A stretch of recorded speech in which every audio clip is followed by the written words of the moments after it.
I need to say it. Need to say it. Okay. Let me get my acting voice ready. Ooh. Dread it. Run from it. The DCU arrives all the same. What we happy about? The Authority? Huh? Look, I told you guys DC was going to come with the fire. Now, I didn't see what this fire was. So, we're about to watch this video. Oh, you haven't reacted to it yet. You were a little bit late when you messaged me. I'm like, hey, we already knew about this. Nah, okay. This is fresh. We are fresh right now in this. We're fresh. Let's get started. Let me send Perp this link. Perp, it's in the group chat, but I will send it straight to your DM. If it's in a group chat that he's in, Perp, you're not special, Perp. You go to that group chat and you open it. Let me bring up this video. If notifications are muted, then that just shows you what you think of the group chat. Is it the same group chat I'm in with you? Yes. Real quick before we start, what's good, Perp? What's good? What up? I'm excited, bro. Chill. Perp, how many group chats are you in? I'm in one group chat, which is I'm in too many. That's why I got everything muted. Just saw Freebie Hold DCU. I don't know yet, guys. I'm about to look at this and see what's up. This slate look fire. DCU gonna be MCU. Aubrey, that's what I've been telling people, man. That's what I've been telling people. You should just play. It was already destroyed. Just play that James Gunn thing because it kind of gives it. We can't hear it. I'm about to play the full 5-minute video, and we're about to see what's up. Let's go, guys. Let's go. I don't know. I think Aubrey's right. I think 2020. I'm not going to say the year. I'll let you react. I almost said something, but yeah. All right, guys. This is the slate we got popping. Let's go ahead and react to it. James. Yeah, I'll send you a link, son. Hey, everybody, I'm James Gunn. I'm the co-CEO of DC Studios. So as many of you know, DC has been disconnected in film and television for a long time. Preach! One of our jobs, mine and Peter's, is to come in and make sure the DCU is connected in film, television, gaming, and animation. That the characters are consistent, played by the same actors, and it works within one story. And if something is outside of that, like Matt Reeves' Batman or Todd Phillips' Joker or Teen Titans Go, that it is clearly labeled as DC Elseworlds, outside of the mainstream DCU continuity. Now, Peter and I have gotten pretty lucky in terms of the 4 projects that are coming out over the next year. First, we have Shazam, Fury of the Gods. Shazam has always been off kind of in his own part of the DCU, so he connects very well. That moves directly into The Flash, a fantastic movie that I really love that resets the entire DC universe. Then to move into Blue Beetle, a fantastic film about a kid who's a marvelous part of the DCU, and then into Aquaman 2, which leads directly into our next few projects, which I'm going to tell you about now. So Peter and I, along with a group of very talented— Wait, pause that real quick. He said something key. Yes. Blue Beetle coming over. Yeah, he also said Shazam has always been in his own little sector, so he connects in quick. So it feels like Shazam 1, retroactively, they're saying that is the first canonical film within this story. It feels like you're saying that. And Hey, Shazam had an actor who was the wizard, Jaman Hansu. What was his name? I figured this was going to happen. Am I mad? No. I like the Shazam shit. Yeah, let it stay. Which means The Rock is going to be there. The Rock is going to be Black I Adam. mean, I don't think. I don't know. I think he sounded like he wasn't too high on the movie. Like he goes, the second two were fantastic, but he didn't. He just said, "Oh, you know, Shazam's in its own little pocket."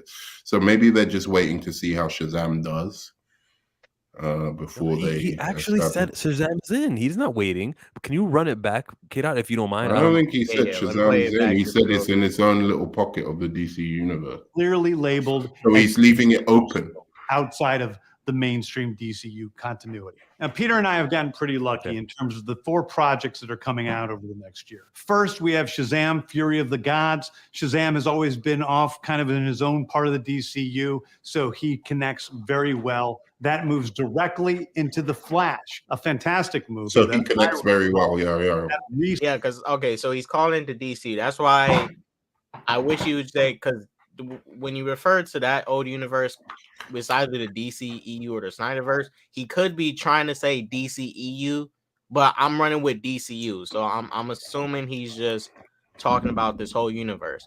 Kid, that's exactly what I was thinking. The same thing, because he says DCU when he talks about the Flash movie, when he talks about the Batman movie. Bro, they're using the Flash as a reboot point for whatever new universe they're doing. That's a reset for sure. And that's what a universe is. I just want to take this time to say, like, everyone who's been my enemy is like holding L's right now, because I've been saying since day, like, James Gunn is the man for this job. Like, no, you haven't. I remember. What are you talking about? No, I don't remember that. They don't know what they're talking about. They spell a lot of words without the letter U. Exactly. I was always like, look, they need an MCU guy to come in and sort out the mess that is the DCU. No, you didn't just say an MCU guy. You said the MCU guy, and then you were like Guardians director. Guardians, because he could guard it. Mm-hmm. All right, so the king of DC is talking right now. We gotta let the king go ahead, Gunn. Tell us what's up. He sets the entire DC universe. And then to move into Blue Beetle, a fantastic film about a kid who's a marvelous part of the DCU, and then into Aquaman 2, which leads directly into our next few projects, which I'm going to tell you about now. So Peter and I, along with a group of very talented writers, have started to map out an 8 to 10 year plan of what DC Studios will be in film, television, and gaming. This first chapter is called Gods and Monsters. Now, this, what I'm about to tell you, is a part of Wonder Woman graphic novel title, by the way. Okay. The first project is Creature Commandos. Creature Commandos is an animated series. I've written all the episodes. Something we're going to do that's a little bit different at DC is we're going to have characters move out of animation, usually having the same actor play their voice as who plays them in live action. The next project up is Waller. This is a story of Amanda Waller, played by Viola Davis. Viola Davis is going to team up with members of Team Peacemaker, and this is a story that's been created by Crystal Henry, who did Watchmen, and Jeremy Carver, who created the Doom Patrol. It is a fantastic story that's out of this world, and I can't wait for people to see it. Okay, next up is the big one, the true beginning of the DCU. This is called Superman Legacy. This is being written by me. I'm in the middle of it. I'm having a great time doing it, and Superman will be released into theaters July 11th, 2025. Okay. As I said, and I knew it, July 11th. That's a long time. That's a long way, though. But we get that and the Batman Part 2. That's gonna be fire. That's fire. That's a fire. That's a fire. Yeah. If he calls it the true beginning of the DCU, why did you refer to those old movies as DCU?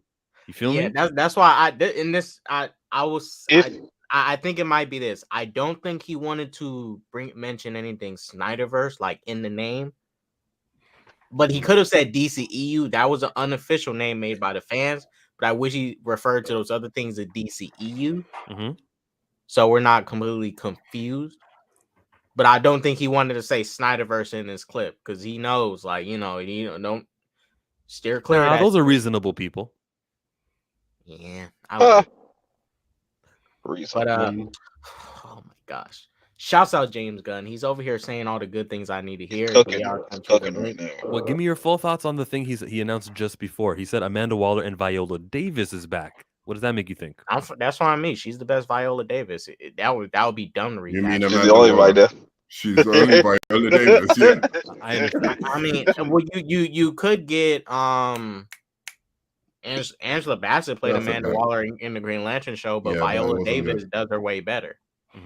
Yeah. Like she is literally Stone Cold. And she Amanda was Waller. the best in the first Suicide Squad, by the way. However, That's a heavy hitter. That's a And the heavy second hitter. one, does the continuity from Viola Davis and all the Suicide Squads and all of her other appearances carry over? Nah, That's the I think confusion. because with the Flash movie with Flashpoint, we're gonna get back to it soon, but with Flashpoint, you can hard reboot or soft reboot it. Preferably, it is a soft reboot technically, because in the comics, that was what Flashpoint was. It was a soft reboot point. It wasn't really a hard reboot. It was a soft reboot. Things slightly changed. Barry from the old DC universe came over to this one, but it was slightly altered. So yeah, you're right about it. I didn't think about it. He actually recognized that's it. why He literally told us Flash for before he said. you can do either one. Either way, the baggage is gonna be there. But at the end of the day, as long as you come out with good content, and it's consistent, all that other stuff, that old stuff don't matter.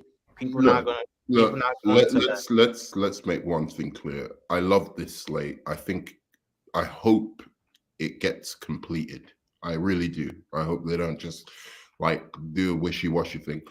And something doesn't make enough money or something like that, and they start like kind of turning trying to go in different directions. I hope that doesn't happen, because this slate sounds genuinely fire. Don't call it a slate. All jokes aside, I was wrong, but I am more impressed by this slate than I ever could have imagined. Well, okay, I think it's really exciting. That being said, no, I still think I have to hold you. You're being late. oppressed by your MCU lords. They are not a slate. They are a chapter. Use the DC lingo about the DC product. A chapter, but I honestly think DC's too late. I really do. I think it's going to take years of like getting that kind of consumer trust again for them to be able to get over all the shit that they've been doing. I disagree. I don't know that superhero movies are going to be still as hot. I disagree. I think going to be in the cultural. If they hit the home, if they get the home run right with the Superman movie and the Batman Part 2 and shit, like everything else will just people just kind of like forgive and forget. How much did the Batman make? And that's an excellent movie. Yeah, 700. That's still a lot. That's still a lot. That made a lot. Made a lot of money for a Batman movie. It made more than Batman Begins. Like way more than Batman Begins. Two Batman movies that made $1 billion out of all the Batman films. Only two movies. So what do you mean? Sure, I was shocked. Don't get me wrong. I was. You think I'm the biggest Batman fan? I love the Riddler, the take on the Riddler, some weird serial killer. Like all of that spoke to me. I went to see it like what? I think 8 times, or so, like 7 or 8 times in the cinema. Like I loved it that much. So you're preaching to the converted here, but I can't understand why that film didn't make more money and didn't make more of a splash, other than superhero movies aren't that big a deal anymore. I think for those other reasons, I think you can see even MCU is going like in a downward curve in terms of. I would say it's mostly maybe the runtime, but then I say Avatar. But like those are 2 different movies. I think the pacing of Avatar is different than the Batman, where it's like it's a little Batman bit. Pacing is way better than Avatar. Disagree. I wouldn't say that. I wouldn't say all that, but like they're both like good movies in their own right. I think it's okay. For me, Avatar and Batman are both long movies. Avatar is way longer. It actually is over 3 hours. The Batman isn't, but. Even me and Nerman said it on our first watch of the movie. Remember, we said, the Batman has some like slow parts. I just like the movie, But it did have some parts where it was like, you could have really cut that out. You could have sped past this. And I think those parts of the movie is why people didn't go rewatch. But people did rewatch it on HBO Max. People did rewatch it there. And they honestly, liked it. Yeah, and as much as people really love this version of Batman, like it's not really like a crowd pleasing movie, like the previous versions. It's more like a dark indie type feel. And also adds to the fact that it's the longest Batman movie we've gotten, which I guess it doesn't really play that much of a factor as much as the other stuff. But the fact that this Batman is not trying to be like mainstream comic booky, like whimsical like the other films, it's trying to be more like a graphic novel kind of like thing brought to life. But it does have it pays a lot of homage to all the different eras of Batman. But I can't stay. I'm at work. I just came in here because I heard you guys talking about the Batman and wondering why it didn't make as much money. And I'm going to tell you why. Because it was garbage. It was trash. 700 million ain't garbage. 700 million ain't garbage. Blasphemy. Yeah, 700 million ain't nothing. Like destroy DC's moment. Hey, a lot of people feel like him, dude. MCU fans, and that's the problem with comic book movies. It doesn't matter how good it is or like whatever. Yeah. People, there's always going to be like a group of people who are just like dead against it, and they will not hear anything of why it's good. And I'm included in that. I'm one of those supposed MCU haters or whatever. Everyone says how good it is. I'm in the loud chorus of like, hey, I'm not that impressed. So it's just, I think it's a thing of these kind of comic book movies these days, especially ones where it's characters that everyone has like a version in their head of. If you have a version already in your head of what this character is supposed to be, and then you go to see the movie and it doesn't fit that version. That's one of the big, I'll say this before we do continue video, not said this on many streams. That's one of the hugest problems with comic book content in general when you adapt it, because DC Marvel, they created all these different variants and versions and multiverse versions of all these different characters. You give people the opportunity to say, no, Batman in pink is the true Batman. Batman in rainbow is the true Batman. There's like so many different types of Batman, so many different types of There's some people who think the Dark Knight Returns Batman is what Batman should be, even though that's a total Elseworld. There's so many different versions. But if you compare it to like something like manga or anime, which is more of a linear story, there's only one character to follow. There's only one type of character that is the right way to be done. You can slightly alter it, but it still needs to be that character. With Superman and them, you can get away with it because the industry that they're in, they have created to where there's so many different versions. There's a golden age, silver age, bronze age, and you can get away with well, no, this is the right version. Well, this is the right version. They kind of leave it up to interpretation on what's the right version. Right. Yeah.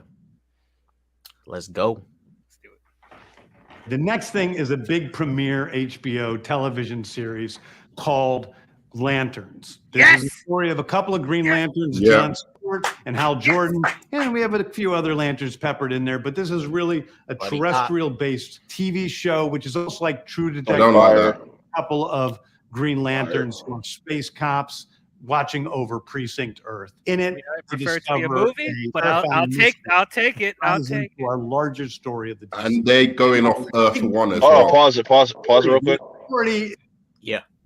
So the Lanterns is going to be a big deal because that's going to, either tease like a crisis event or something like that, which is exciting. And I saw Chill's video on Jon Stewart and how Jon Stewart is the Green Lantern for me, bro. I don't know, like what I'm saying, but I'm excited. This company didn't. They put Superman in the primary with his own film, and Jon Stewart, he's sharing the screen with Hal Jordan. He's not the guy. But we don't know what they're going to do with. We don't know what they're going to end up doing with these lanterns. Like when we get a Justice League movie, we don't know if it's going to be Hal. It might be Hal first. You know what I'm saying? And Jon Stewart might, or John might be. let's say it's the best case scenario. Hal Jordan dies at the finale of this TV show. John Stewart is the primary Green Lantern for DC for the next 10-year slate. I'm fine with that. Okay, let's pretend that happens. What happens when James Gunn doesn't work there anymore? They do a brand new reboot again because this was such a success and they start all over again. Someone's going to decide, hey, do I go with Hal or do I go with John Stewart? And there's that battle again and again. It'll never stop until they just end Hal Jordan, which will not happen because he sells comics and he's a guy with a fan base. I could see that, but I don't know. Look, man, I think Green Lantern's gonna be fine. I'll be dead by then, so I don't give a shit. Like, I want to see another DC. I want to see a Howard Jordan, John Stewart, fucking buddy cop. Yeah, I wish it was less terrestrial, more in space. But I have very little criticism of this, and the fact they're going with Green Lantern Earth 1 as like clearly because they want to take. And they want to take inspiration from True Detective, which is fucking fire. So that's gonna be interesting. This show here it checks a hole in the black representation hole. Because they're doing this, they are now satisfied with the amount of black that they're gonna do this year or in 2025, and therefore Jon Stewart is robbing Mr. Terrific or anybody else. Anyways, I'm gonna keep my mouth shut. That's all you can name? No. The reason I stopped is because K-Dot's still reacting and he doesn't know what's to come, so I'm just gonna zip it. I mean, look, man. Well, I'll say this.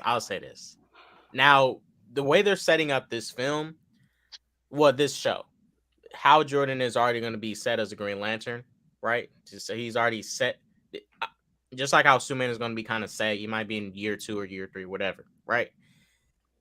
This is the thing. If this is all leading up to the first Justice League movie of this new universe, I kind of don't want there to be 2 Green Lanterns on team. I don't know which one they're going to do. I hope this is not Green Lantern. Beware of my power. Like, Hal died and then John took his spot. Like, I still want to be Hal. Look, guys, look. I wanted to be Hal first, but I do want John to also join the Justice League at some point. So this is what I hope. I hope in this is going to be setting up Hal. John is there on the side, and when we get to like Justice League 2 or 3, when they become Justice League International, that's when John starts to join because he's still going to be with the Green Lantern Corps, and Hal is going to be mainly on the Justice League. Then you can start to like interchange which Green Lantern's on the team, because I don't want them both. I don't want them both to be on team for the first JL movie. I want the first JL movie, because they're leading up to that, to be very self-contained. Just the first 7 members, simple, and nothing more. Then 2 and 3, you add more to the roster. Kind of like DL looks like he wants to like jump down your. I want, but like I said, first JL movie. I don't want 2 Green Lanterns on the team. What is your problem with 2 Green Lanterns? More than merrier, my friend. That's kind of overkill at that point. What do you mean that's overkill? You know how many Justice League members there are? No. For the first JL movie, just do the original 7: Superman, Batman, a Green Lantern, Hal, Arthur Curry, Aquaman, Flash, Barry Allen, and Martian Manhunter. We were about to have a Green army in the Justice League Part 3. Snyder because they even did this in the Justice League animated show. They didn't have Hal on it. They had just John. They didn't. They had options pick Hal or John. They went with 1 Green Lantern. I mean, that's fine, but bottom line is, look, we can fight this for years to come, years and years to come. All of our favorite Green Lantern is Jon Stewart. That's not gonna change. As much as we want to fight, I like John. Don't get me wrong, Hal Jordan is the most popular Green Lantern. There's nothing, we can't fight that. It's like, who's more popular, Peter Parker or Miles Morales? Peter. Exactly. We can't fight. No, but it's not on the same level. Because Spider-Man was a much bigger. John over Miles any day. No. Spider-Man was a much bigger deal as Peter Parker, because he had like obviously a big, franchise of movies, just as Peter Parker for a long while. So to the general audience, Peter Parker is Spider-Man. Whereas I think to the general audience, it's a little bit mixed. Because of that Justice League show, it was pretty big. Yeah, and then you have a crappy Green Lantern movie, and then you have like a couple of Green Lantern films, so animated films. TV show. People don't know Hal Jordan like they know Peter Parker. I'm sorry, that's just facts of it. So yeah, it's a toss up. I will agree with Nerman on that. I will agree, because we had one good Green Lantern animated series. Y'all remember the one in 2011, which was really good. Really good. And then we had that bad Green Lantern movie. Not bad. It was below. It was not below good. average. 2 times they did something with Green Lantern. Green Lantern movie that came out in 2011 starring Hal Jordan. Hal. That was not a good look for the Green Lantern lore. So if you're cheering for Jon Stewart, you're cheering for a guy who they go with Hal with over twice before they go to Jon Stewart. For every 2 things you do with Hal, then you get one with Jon, basically. But look, you guys, for this film, for this TV show, I have no issue with Jon being in the show. I'm just saying when they get to the first Justice League movie, pick one Green Lantern. And then after that, you start adding more people to the team. First movie, simple. Keep it simple. Just like Avengers 2012. They kept it simple. They didn't have Wanda on the team. They didn't, even though she is an Avenger, they didn't have Vision. They kept it simple. Unless if they do, they was missing Ant-Man and the Wasp. They were supposed to be on the original Avengers team, but they still kept it with the original, core team to an extent. They added Hawkeye and Black Widow to replace Ant-Man and Wasp. Look, I'm just happy we're getting both because I'm a fan of both. I'm a fan of Hal and Jon. Both for the show. But I'm a fan of black representation that lasts. You're getting has black a representation. This is attendance. This is not representation because for years to come, we are always going to have this battle of Hal Jordan getting picked over Jon. Maybe sometimes Jon will get picked over Hal, but I want as a consistent. If fans, what are you shaking? Oh yeah, put the hat on. Yeah. If fans are gonna fall in love with a black character, make it one that is not disposable or expendable based on. I think I'm gonna go with Hal this time when I do. You're assuming that is just happening. I use history. We just mentioned the Green Lantern. We literally just talked about the Green Lantern animated show, which was a Hal thing, the Ryan Reynolds movie, which they went with Hal. That literally happened where they did something Green Lantern, and those projects did not feature Jon Stewart. That is a pattern that you want to continue with. You want to waste the few black spots on this guy? This is different. They're a police force. They're not it's not God. just one. You're talking about in continuity things to try to change my mind. I'm not talking about how you're a police force. I'm not talking about continuity. In most cases, I'm literally not talking to you about the storyline. You're using a storyline. Let me hear me out. Hear me out. I agree with you in most cases. Most superheroes, it does not work. Just like let's do a black version of them. This is not that. This is a police force. There are many different Green Lanterns. Even as he said, there are going to be other Green Lanterns in the show. Why not have Hal Jordan and fucking Jon Stewart in this particular iteration? It doesn't. I don't. Again, even if you don't have Jon Stewart, right? You're still going to have other Green Lanterns. Because Green Lantern is a police force. That could also lead into, like, after they get done the show, they can have a solo Green Lantern movie with Jon Stewart. Yeah, exactly. That's very possible. Hopefully this can lead into a buddy cop movie. I want to get some like Rush Hour type of Green Lantern movie. It should be cool. And he's saying True Detective. I like that. Well, thank God. Real quick, the Green Lantern first one. Real quick, the other side of me was hearing Chill's side, and I kind of want to jump in on that real quick. Oh boy. Oh gosh. I need to make this clear. It's Brother Matumbe. My brothers and my sisters. Shaka Zulu is speaking through my body right now. The ancestors are giving me a message to give to you. Notice how this white man with white hair, James Gunn, decided to make a TV show about a Green Lantern, right? Yeah. But when he should have gave Jon the spotlight, he gives it to this other white man with brown hair who runs around with a green ring, policing individuals. That is this character's fate forever. Farrakhan about to shed the center section. I think that is something. Yo, Shaka Zulu was like a basic tyrant, bro. Just to let you Brother know, Shaka was like fighting for his country. But he was killing folks. Like, I feel something suspicious is going on with this. But I hope that Brother Jon Stewart rises up and slay this white devil, which is Hal Jordan, and completely take his spot. Oh my gosh, guys. Brother we Matumbo. gotta continue the video. We gotta continue. But, like The ancestors today, and they have spoken through me. Mama say, Mama sa, Mama kusa. look, John Stewart is in good True, hands. man. Hilarious. John Stewart That is is true.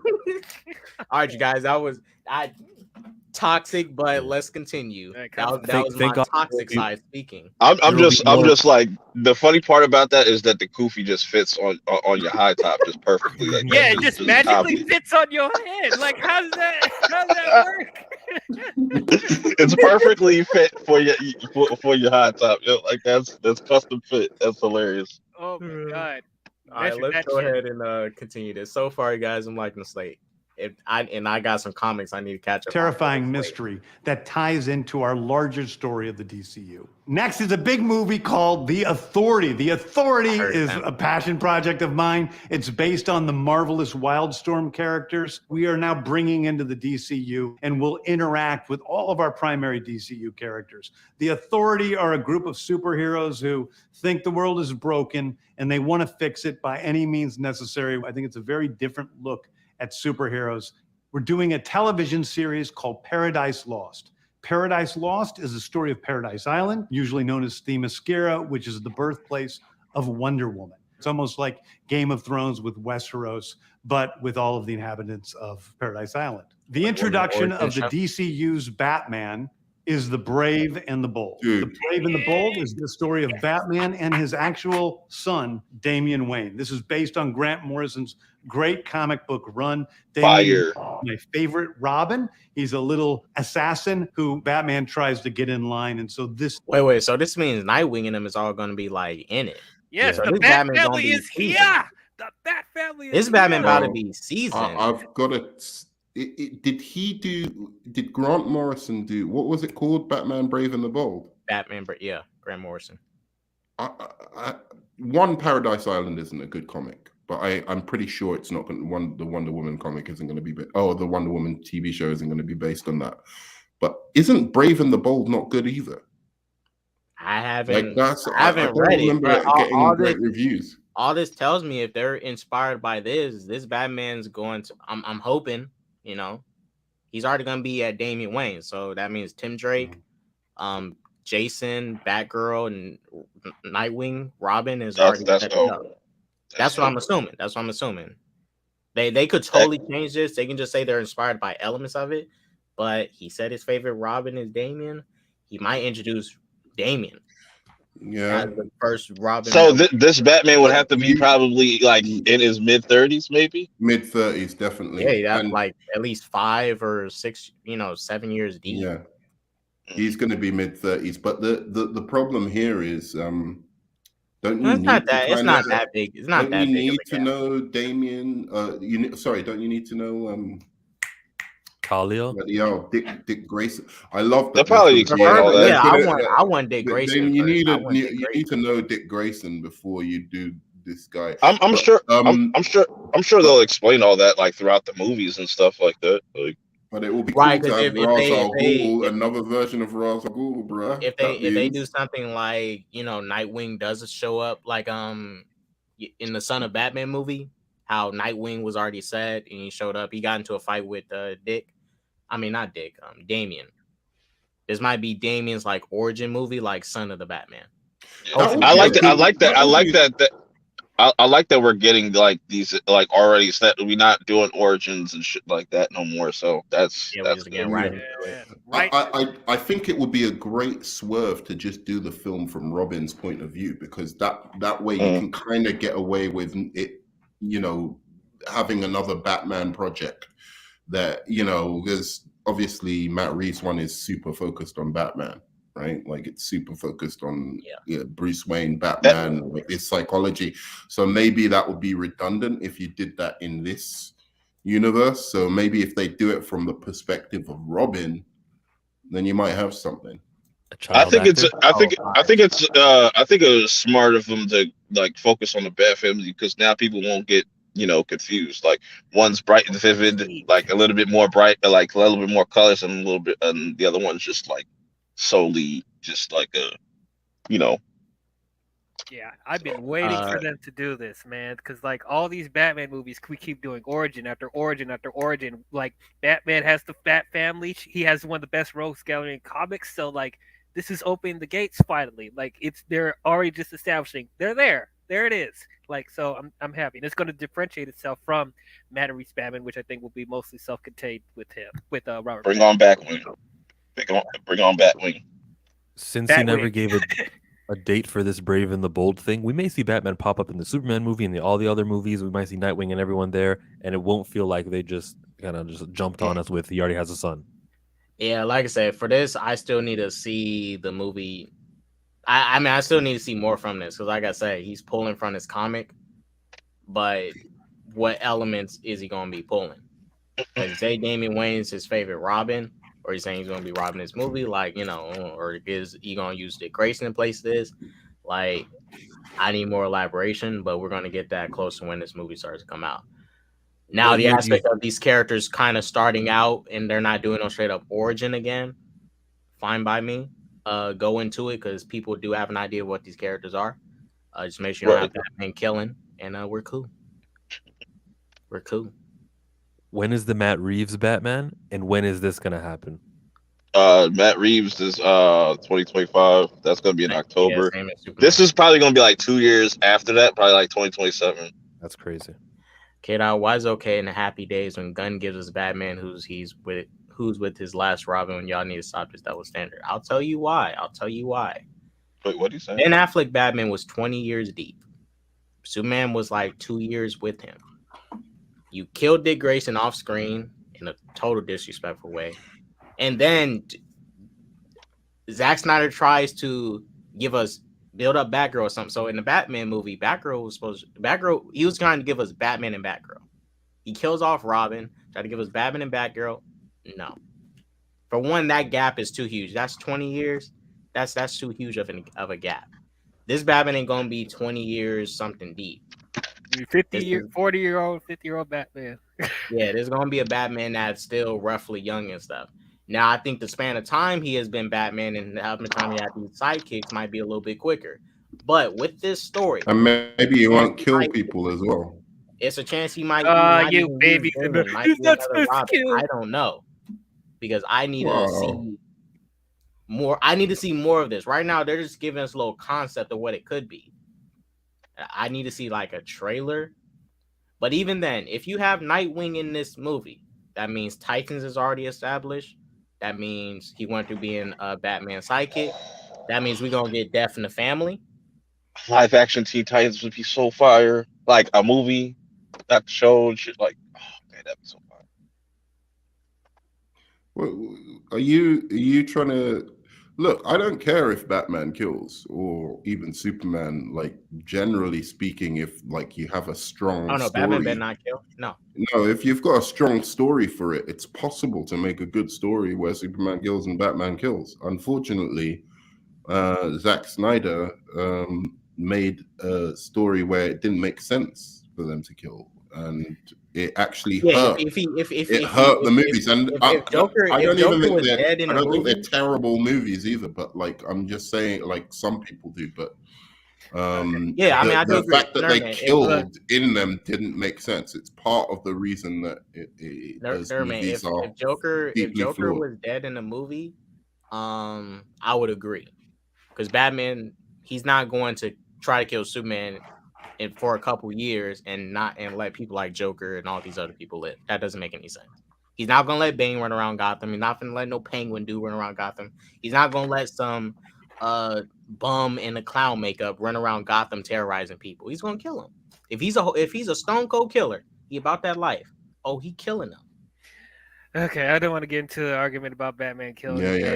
We'll be here forever. But yeah, and I don't care about DCU. Batman and Superman, I don't need them killing at all. They need to be better than the people they are fighting. Yes, it is a flawed logic on their end, but what keeps them set apart from the people they fight. They need to have that, whether it's logical or not. It needs to be there. These heroes need to stand for something, but they need to show us that we are better than the people we fight. Okay. Fighting fire with fire isn't always the right thing to do, because we know what happens when you fight fire with fire. makes things worse. Okay, if he's not gonna kill, then he better be consistent. There better not be one or two. Yeah, you better be. where it's Yeah, like, yeah. It can't be like in the Nolan movies or any other movie where like he says in the movie, "I don't kill," but he like runs into somebody's car and like it needs to be. You allowed him to die on the train and get smashed and push someone off a building. No.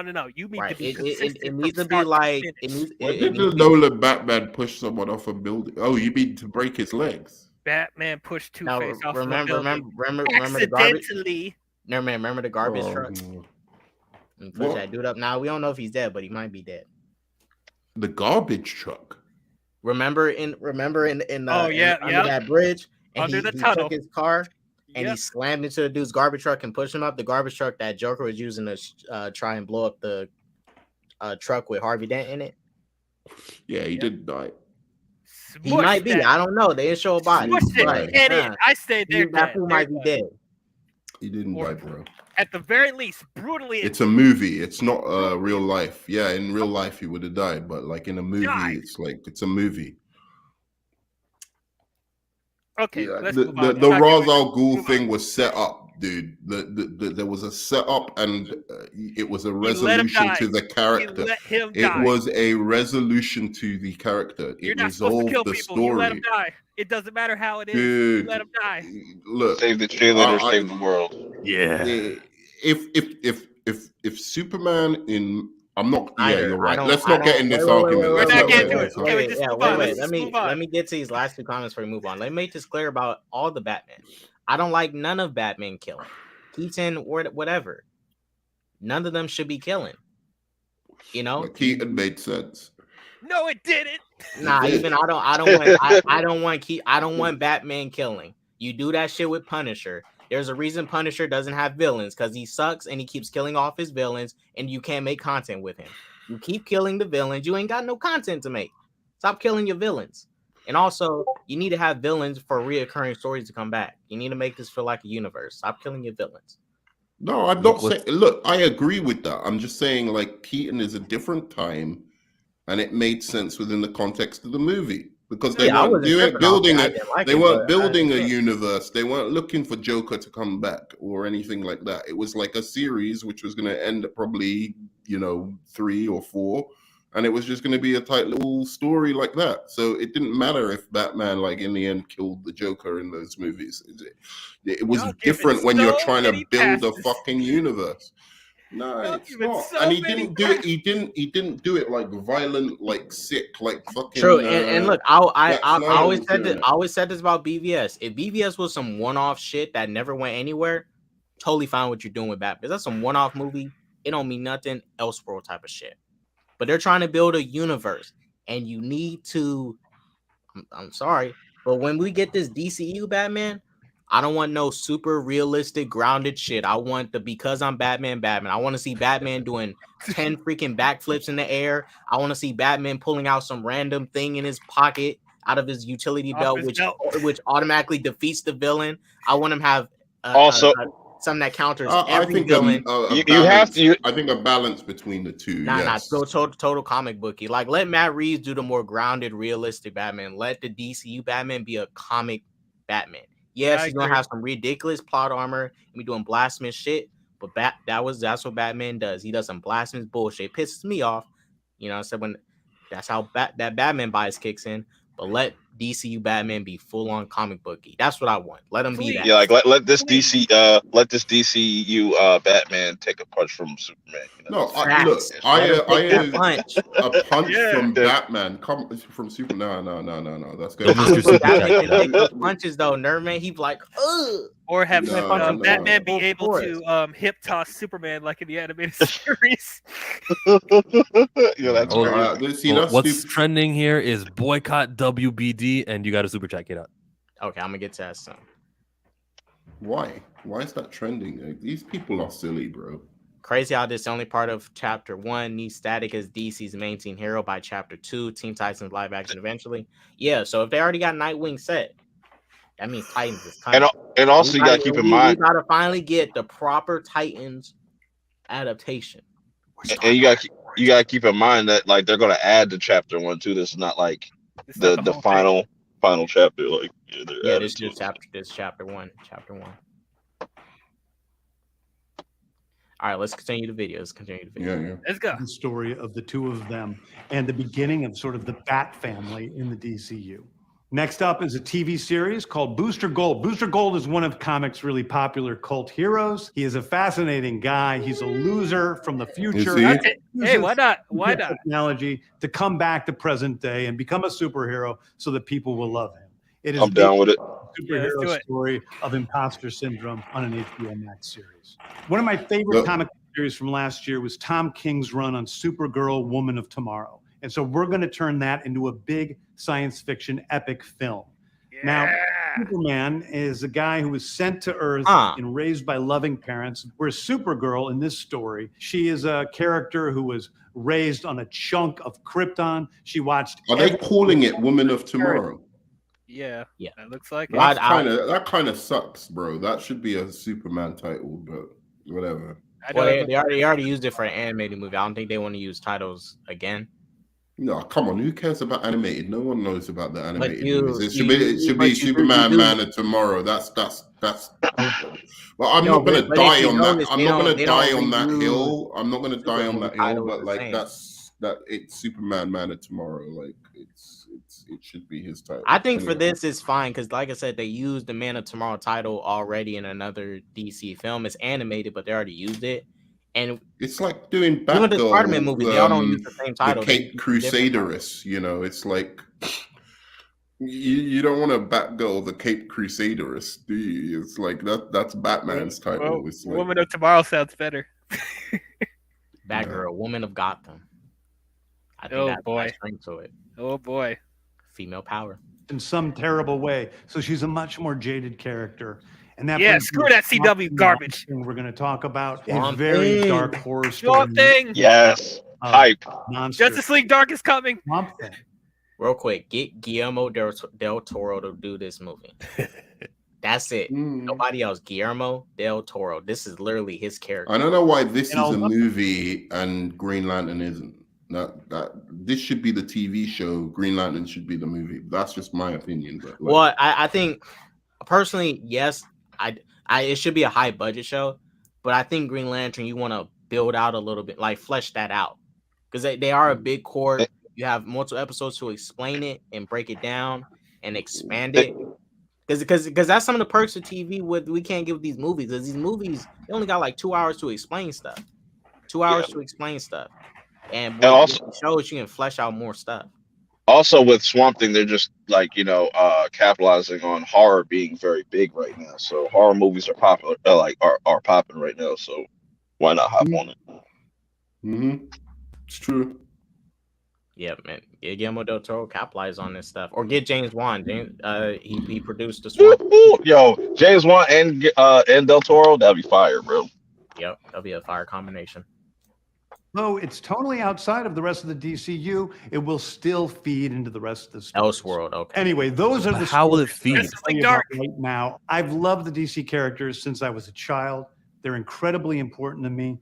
I knew that this was a once-in-a-lifetime opportunity to do. He was lying just then. Very different.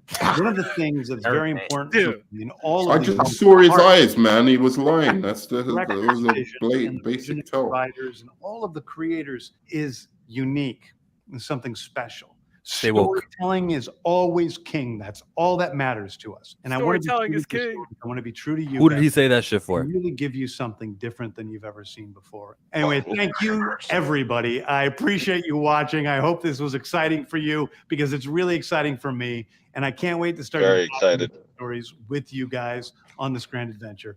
Thank you. How many I'm not racist but YouTubers go, it's about the story, you need to have it, and he just mimicked them. The camera cut, it changed just so he can go the story. I know who you're trying to reach out to. They don't, and plus there's no black movie. They'll do Swamp Thing. They'll do a movie about. We don't know that though. We don't know that. We could get a stag movie. Brother under all the green. He might be a brother under all the green vines. He's right, man. I wouldn't mind. Yeah, I like the fact that they're doing the Amanda Waller show. I always thought she's a really cool character that you could flesh out a little bit more. So I like the fact they're doing that. Even before Viola Davis did the thing, but I think they could do a black movie like I'm still out there for Where's- Vixen. I wouldn't mind where's it? Vixen movie. You see, I it? want them to redo Doom Patrol. You know, bring back Brandon Fraser so we could have him interact with like Peacemaker or something like that, because that'd be hilarious to me. But They should get rid of Yeah, that black I would like to see Superman. Doom Patrol in live action. Or We're gonna Martian have Doom Patrol Manhunter. and Titans do a little team up. Martian Manhunter would be nice. Just saying. yeah, I'm gonna say small thing isn't part of the main. Yeah, so the way he said the end is gonna be Elseworld. But regardless of anything, that's fine by me. As long as it's good content, I'm down to watch whatever. I think they're separate. I think they're all. I'm good. But I think it's all leading to a crisis event. That's why they said like Swamp Thing will feed into certain things. And they're talking about Green Lantern, this big overall arching story and stuff. So that might be Crisis. That might be what they're building up to, because then we can see like this new Batman and then Robert Pattinson's Batman and just all the Supermans, all the Green Lanterns, all that shit. Yeah, that would be cool. Everybody in this first slate, there's no Justice League movie. They're not doing Justice League in this first chapter. They're not doing. So we're not getting a Justice League till like 2030, basically. Probably the second chapter. Look, they're taking this. They're doing whatever they're doing. That's a long time, bro. You gotta be patient. The MCU took long. It took 10 years. We have to. I'm patient. I can wait. Yes, I can wait. I just hope these movies are still. As long as the movies are good, I can wait. Off. If they bad, that's a different story. Sure, but I hope these movies. I can't wait. I hope these movies are still popping off at that point. That's all I'm saying.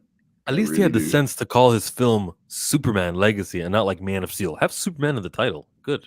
Yeah. I think this is like tomorrow would have been. I think this is a really like this gives DC like a really bright future compared to what we've been getting, and like this seems more like I can see this. I can see this playing out. It's coherent. I like it. That's what I like about it. A plan, stick to it now. I think all right, this is the plan. Stick with it. Make sure it's good. You build it out through TV. With Green Lantern, I kind of do like that they're doing it through TV, because Green Lantern in itself is its own universe. It's not as popular as Batman, but it can be its own universe of content. It's that big on its own. So and I like that, like, you know, he's not announced any release dates until like the script is like finalized and stuff like that. So he did. He said it's coming 225. The Superman. Well, he said, Superman's coming 2025. So I'm saying like the other movies and stuff like that, until like the script is finalized and stuff. He's not gonna put a release date on it. Well, they better. Now he's announced it. He better bring them all out. Otherwise, it's all DC. Yeah, that's the next thing. Like, who's going to play this new Superman? Like, there's some choices that I have. Like, you know, it's going to be interesting. I think they should go pretty young with Superman, not too young, like mid 20s. And I don't think they need to be like, he needs to be super good looking either. Like he could. Oh no, he need to be a handsome man. You want an ugly? No, I don't want to. I want not a Chris Reeves. I'm not saying like I want Chris Reeves style Superman. Don't get me wrong. I'm saying that Chris Reeves was one of those guys who could both be not the most particularly good-looking guy, but then when he puts on the Superman suit, oh my god, he's actually like like, do you know what I mean? Like, whereas you couldn't do that with Cavill. Cavill just look like there's no way you can make Cavill look ugly. You know what I mean? There's no way you can make Cavill look like Clark Kent, basically. I think that's ugly, what they should. But you know what I mean? Just normal looking or whatever. I just that's hope James what I'm Gunn looking doesn't for. Something like and do some Jonah Hill as a Superman no, type of shit. No. Hey, but if Jonah Hill slims up, no, still no. Jimmy Olsen. Not even as a joke. Jimmy Olsen. I've been seeing people wanting. I'll be okay with that. I've been seeing people like they want the one dude from Euphoria to play Superman. He's pretty tall though. Like he's like 6'0". Like. What was his name again? I need some Brainiac up in my life, bro. Watch them cast somebody black. Well, okay, all right. So I'm looking at the Superman and Batman, right? Batman's gonna be established. Superman is gonna be established, but how established will Superman be? How deep do you guys think it's gonna be? I'm thinking like maybe I think like 3 years. If we're thinking like just take from like just using Smallville as like an example, like probably like 3 or 4 years into like actually being Superman or something like that. Yeah, because what I'm getting the feeling of Batman, sometimes they interchange it, but usually it's been Superman. But it seems like Batman's gonna be around a little longer first, but Superman's gonna be coming out, but he's gonna be season 2. I don't know how big that is. But to Nerman's point about like comic book movies, I think, like I said, I think if DC really just starts hitting these off and like, you know what I'm saying, and we start to get good competition on both sides from Marvel and DC, like it's gonna be good. Because I think that's why a lot of people are having somewhat fatigue, is just because it's just been so one-sided. That's why recently it said that Amazon Prime The Boys has outstreamed most of the MCU shows, and there's a good reason for that. It's something different. It's something different, right? It's something different. Like it's well written shows. it's not on the scale of the MCU. They haven't done no Invincible movie yet, but as TV shows, those blow all the MCU shit out the water. People need something different. As long as you give them something different, it's like with comedy. There was a point when comedy started dying out, and I think most of it still is because it ain't really. That shit dead, bro. That shit dead. You said that you like people. But reason comedy kind of dead because we don't got variety. We have too much comedy that plays it safe in this PC, and we don't get the hard like that Rush Hour type of comedy. You know what I'm saying? Not even that. Would you want James Gunn's comedy in a Superman movie though? No, because I think in a Booster Superman can be comic action. Yeah, the Superman shit. No, he needs to be tamed with this. He needs to be. You can. Superman can be funny, but I don't think that particular type of funny. Do you know what I mean? Yeah, no, not like not like a witty, constantly joking type. No, none of that goofy shit. I don't want him to be for Ragnarok. No. But to Chill's point, because he brought up you people, I thought it was a okay movie, but it's just not. It's not like no fucking Harlem Nights. Like that's comedy that I'm talking about. Like Harlem Nights, Life. That's the reason comedy died, because stuff like Harlem Nights, which is good comedy, cannot live today because people don't want it there. They want their form of comedy to be there, and it cornered the market. So people only get stuck with this comedy, and they don't get their comedy that they want over here. So you're limiting it. It's very limited. I say if you give a variety, if there's a variety, people will not be tripping. It's like anime. There's like a variety of anime out there, tons of different genres. And you don't see nobody complaining about they're not making enough basketball anime. No, they got a ton of it. Yeah, they got a ton of them. They don't have enough demon slaying. They don't got enough shonen. Yeah, they got plenty of shonen. That's all they fucking make. Plenty of it. That's why it's never going to die. When you start to just give out one thing, everybody's gonna start to get tired of that shit. Mm-hmm. See, I think what Nolan did initially was he went after the audience, or he managed to attract the audience who like film, just film in general, as well as the superhero audience. What Marvel did was they managed to capture the people who liked superhero films as well as a family audience, right? Yeah. DC needs to get back that film audience because they've lost it. But right? the advantage that film audience thinks all superhero movies are like the family stuff, like the MCU, and some of them aren't into that. Well, I say, and that's what, because DC, like Nerdman said, real quick, Perp, they haven't been taking their chance. Like from 2013, 2016, they dropped only 2 films in between. You have 2014, 2015, no films, no nothing. Marvel was constantly pumping out content, whether it was good or not. They were just feeding people shit. Yeah, they were just feeding people shit, and they was eating up that shit. It was like yum yum yum yum yum. They liked to stink on the shit. It was so good for them. But I'm not saying DC had to put out some bullshit, but they was not. They need to have films like the Batman, but consistently. And also, not films like the Batman, of the quality of the Batman. They they can tap into the rated R stuff, which Marvel doesn't really do. So there's that too. Like they could capitalize on stuff because like that's why a lot of people like The Boys and Invincible because it taps into that more And mature shit. Right. So they can tap into that. Deadpool 1 and 2. Deadpool 1 and 2. People love Deadpool. People love Deadpool 1. I don't know about Deadpool 2. That's I think I don't hear Deadpool 2 nobody. is better. I'm sorry. Yeah, me too. Me too. I've never heard that. I've never heard nobody say that. But DL and I Birdman. think what's her name was alive in that movie. For that blasphemous statement. Deadpool 1 is better than 2. Why? Nah, Deadpool 2 is better. And I'll tell you one reason. Domino was sick in that movie, and the way they showed her powers, that was amazing. And then they were like, it was tricked by some cleavage. Oh, I'll give you 3. Domino, Cable, don't be tricked by that woman's cleavage. Don't let that freaking. It's nothing to do with her looks. That ain't even fair. That y'all Cable, Domino like that. That's not even fair. You using Domino. Juggernaut, Cable. Now question. K-Dot, question. Here's it. You want to hear an even? Sorry, go. But I'll say a more even controversial point about Domino after. But I was gonna ask K-Dot. You know, with Stranger Things ending, you know, a lot of those actors and stuff are going to be shopping around. Maybe I'll see a lot of them probably going to Marvel, but do you see any of them going to DC? Maybe Millie Bobby Brown.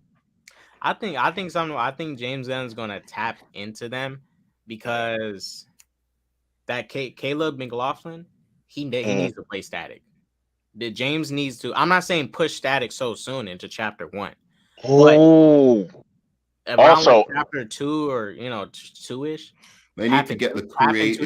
They need to get the creative team behind them. Fuck the actors. I mean, bring some of them in, whatever. But get the creative team behind Stranger Things and do one of the youngest superheroes. Give those brothers a movie. I think even the Duffer brothers and Cobra Kai 2 is ending too, so you gotta go scoop some of them up too. Oh yeah. Yes. I can see the dude to play Robbie. He could probably be Damien. Could be, maybe. But personally, the Duffer Brothers could probably do Justice League Dark. Because one thing I say about the Duffer Brothers, they know how to make you like a bunch of characters in this big cast and make you like. Yeah. They made me love almost all the Stranger Things characters, like almost all of them, and it's a lot. I personally want to see them do a Nightmare on Elm Street, but I wouldn't mind see them do some even do like a Swamp Thing, them the direct Swamp Thing. That'd be dope. I mean, the biggest thing I'm excited for to say is Superman Legacy. That Booster Gold, I mean, that shit can go. Booster Gold, then I think someone like Flash or Manhunter should have got this spot. But this is what I'm hoping for. Just like the Superman Man of Tomorrow anime movie, I hope Manhunter's in the Superman Legacy movie. This might be the first time Superman runs. I don't think so. I think you're what's the chances of Blue Beetle kind of opening the doors for Young Justice? That would be cool. He said he's influenced by Young Justice. So. But Blue Beetle's already filmed. Yeah. I'm saying in the future, like after the movie comes out. I don't think Blue Beetle. Well, I don't think Blue Beetle's gonna. Well, for one, Nightwing for sure is gonna be creating and pioneering a lot of these young hero teams because he's one of the original sidekicks.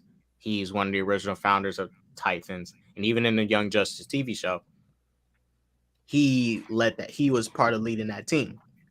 He's one of the original founders of that team. So I think if anything, Nightwing will have already set these teams up. They're just in the background and they're dealing with the OGs right now. Like we're seeing them, but they're already set up. You already got the sidekicks out the way. You already got them kind of established. Like we might see Donna Troy's Wonder Girl. Yeah, they don't necessarily gotta call it Young Justice. They could Blue Beetle's a part of the Teen Titans or something like that. Like yeah, you already say he's already part of the Teen Titans and stuff. Yeah, it's exciting. This is correct. This is a. Also, I don't think you saw that the Aquaman is getting a third movie and it's going to be a trilogy. So there's that too. What? When was that?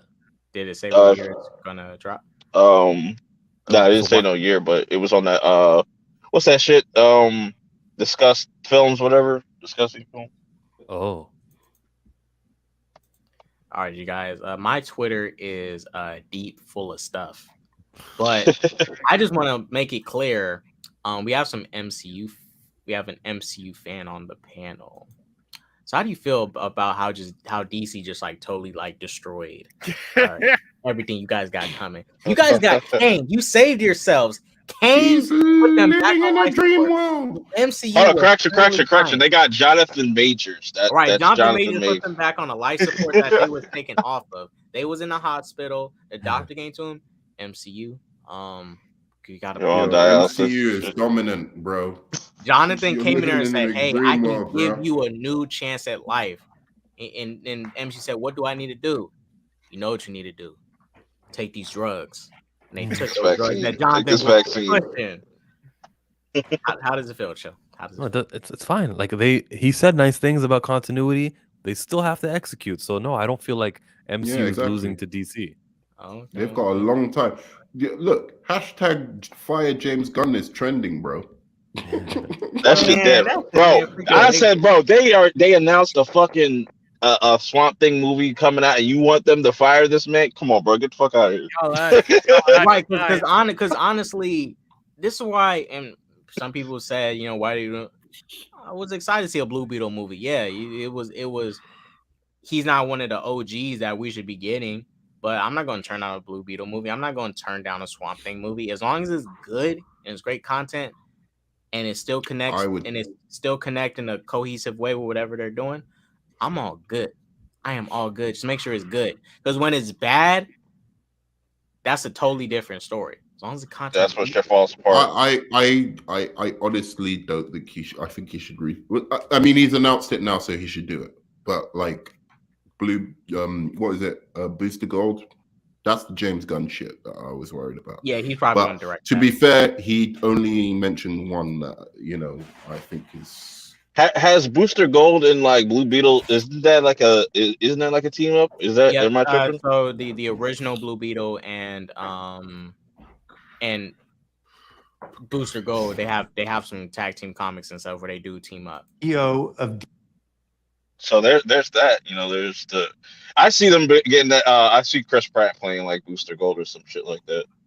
Just like looking at that picture, I was just like, yeah, I can see Chris Pratt. Are any of these characters white here on the Authority? Oh my gosh, Joe. Hey, I think that one I think that one like Silver Surfer might be black. Who knows? They got white representation. I need to read this comic. I heard of this team, but I don't know. It sounds interesting, like anti-heroes and stuff like that. So. Yeah, I'm assuming they're kind of like. The thing about it is they've got a Superman and Batman who are basically gay, who are dating each other. That's like the big famous thing about this comic. Oh, representation. But I that doesn't bother me, obviously. But I don't know if it's good. I haven't heard. I've heard mixed things about the comic. To be fair, yeah, I'm gonna read it and check it out and see if I like it. That's probably not best for me to do because I'm gonna have expectations going in, but I'm gonna do it anyways. I got time. This probably won't come out to like 2027. Did you hear what Grace Randolph said? Not that I put much credit in what she's saying.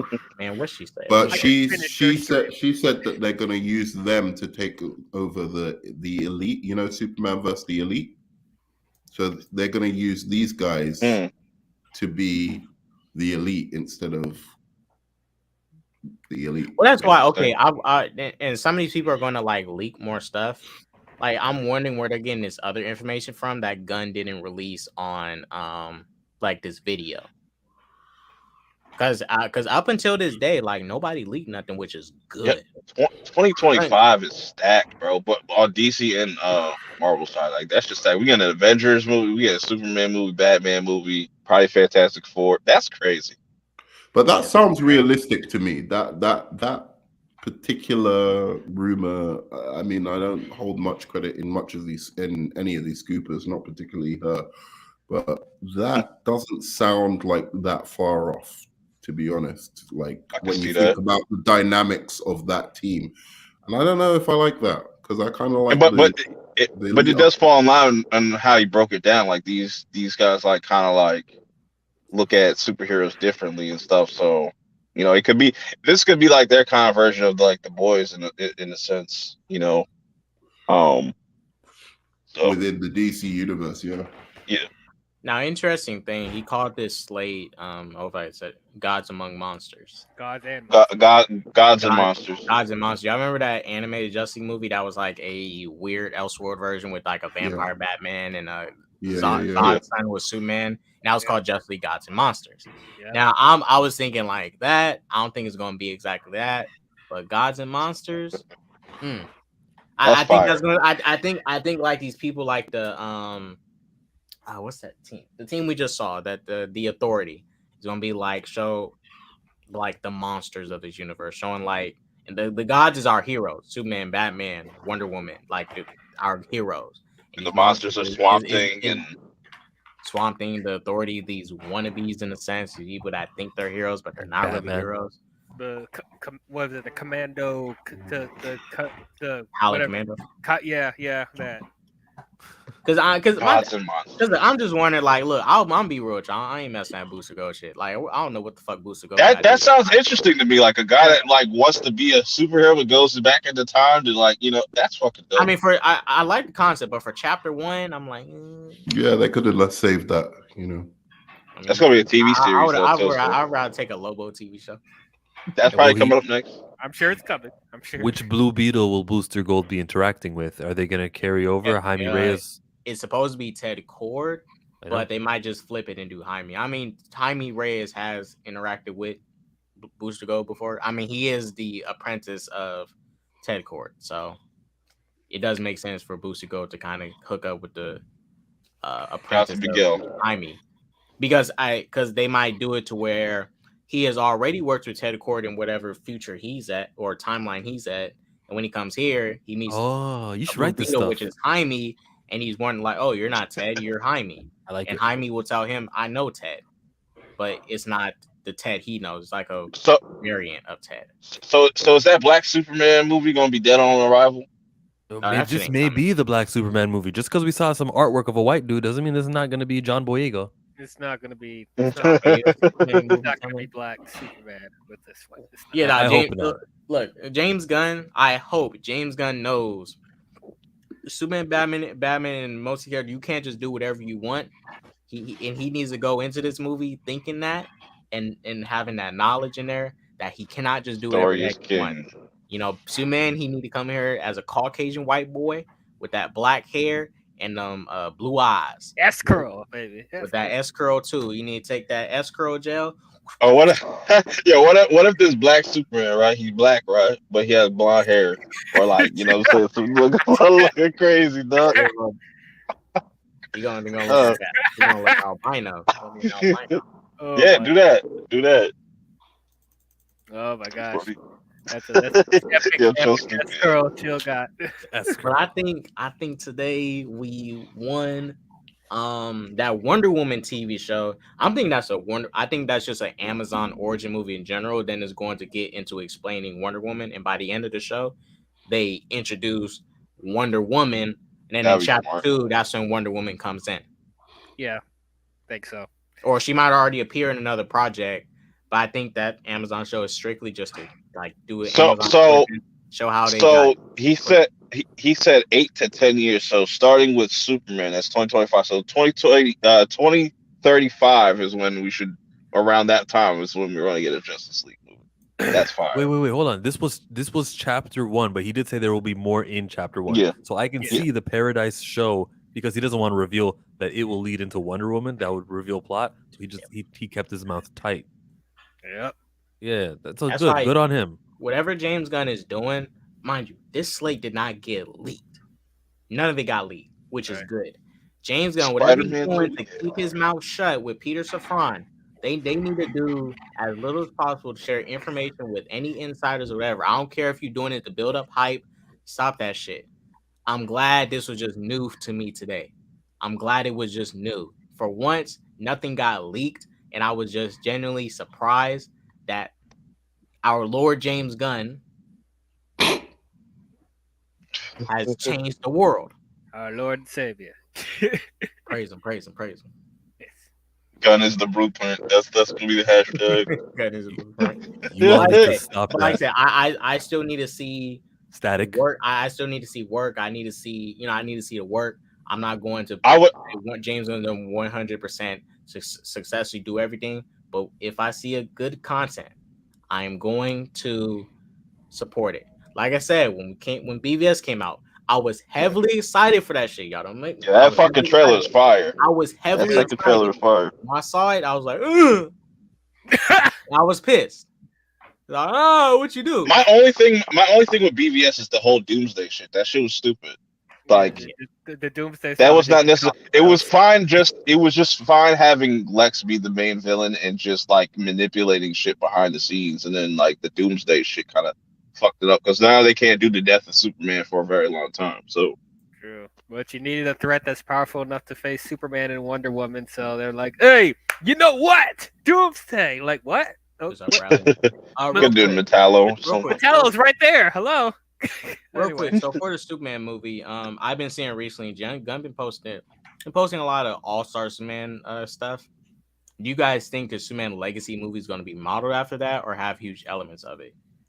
I think basing the Superman around All-Star Superman is the best way to introduce Superman because that story shows literally all of his best qualities. Yeah, it shows his optimism, his care, his love, even his courage. And him being stern too. It shows all the qualities of his character. Even the part of the story when he talks to that girl that almost committed suicide, and then the other part of the story where he deals with two Kryptonians. They come out the Phantom Zone. They take over Krypton. Mind you, he could have done anything. He could have killed these people for taking over Krypton or whatever.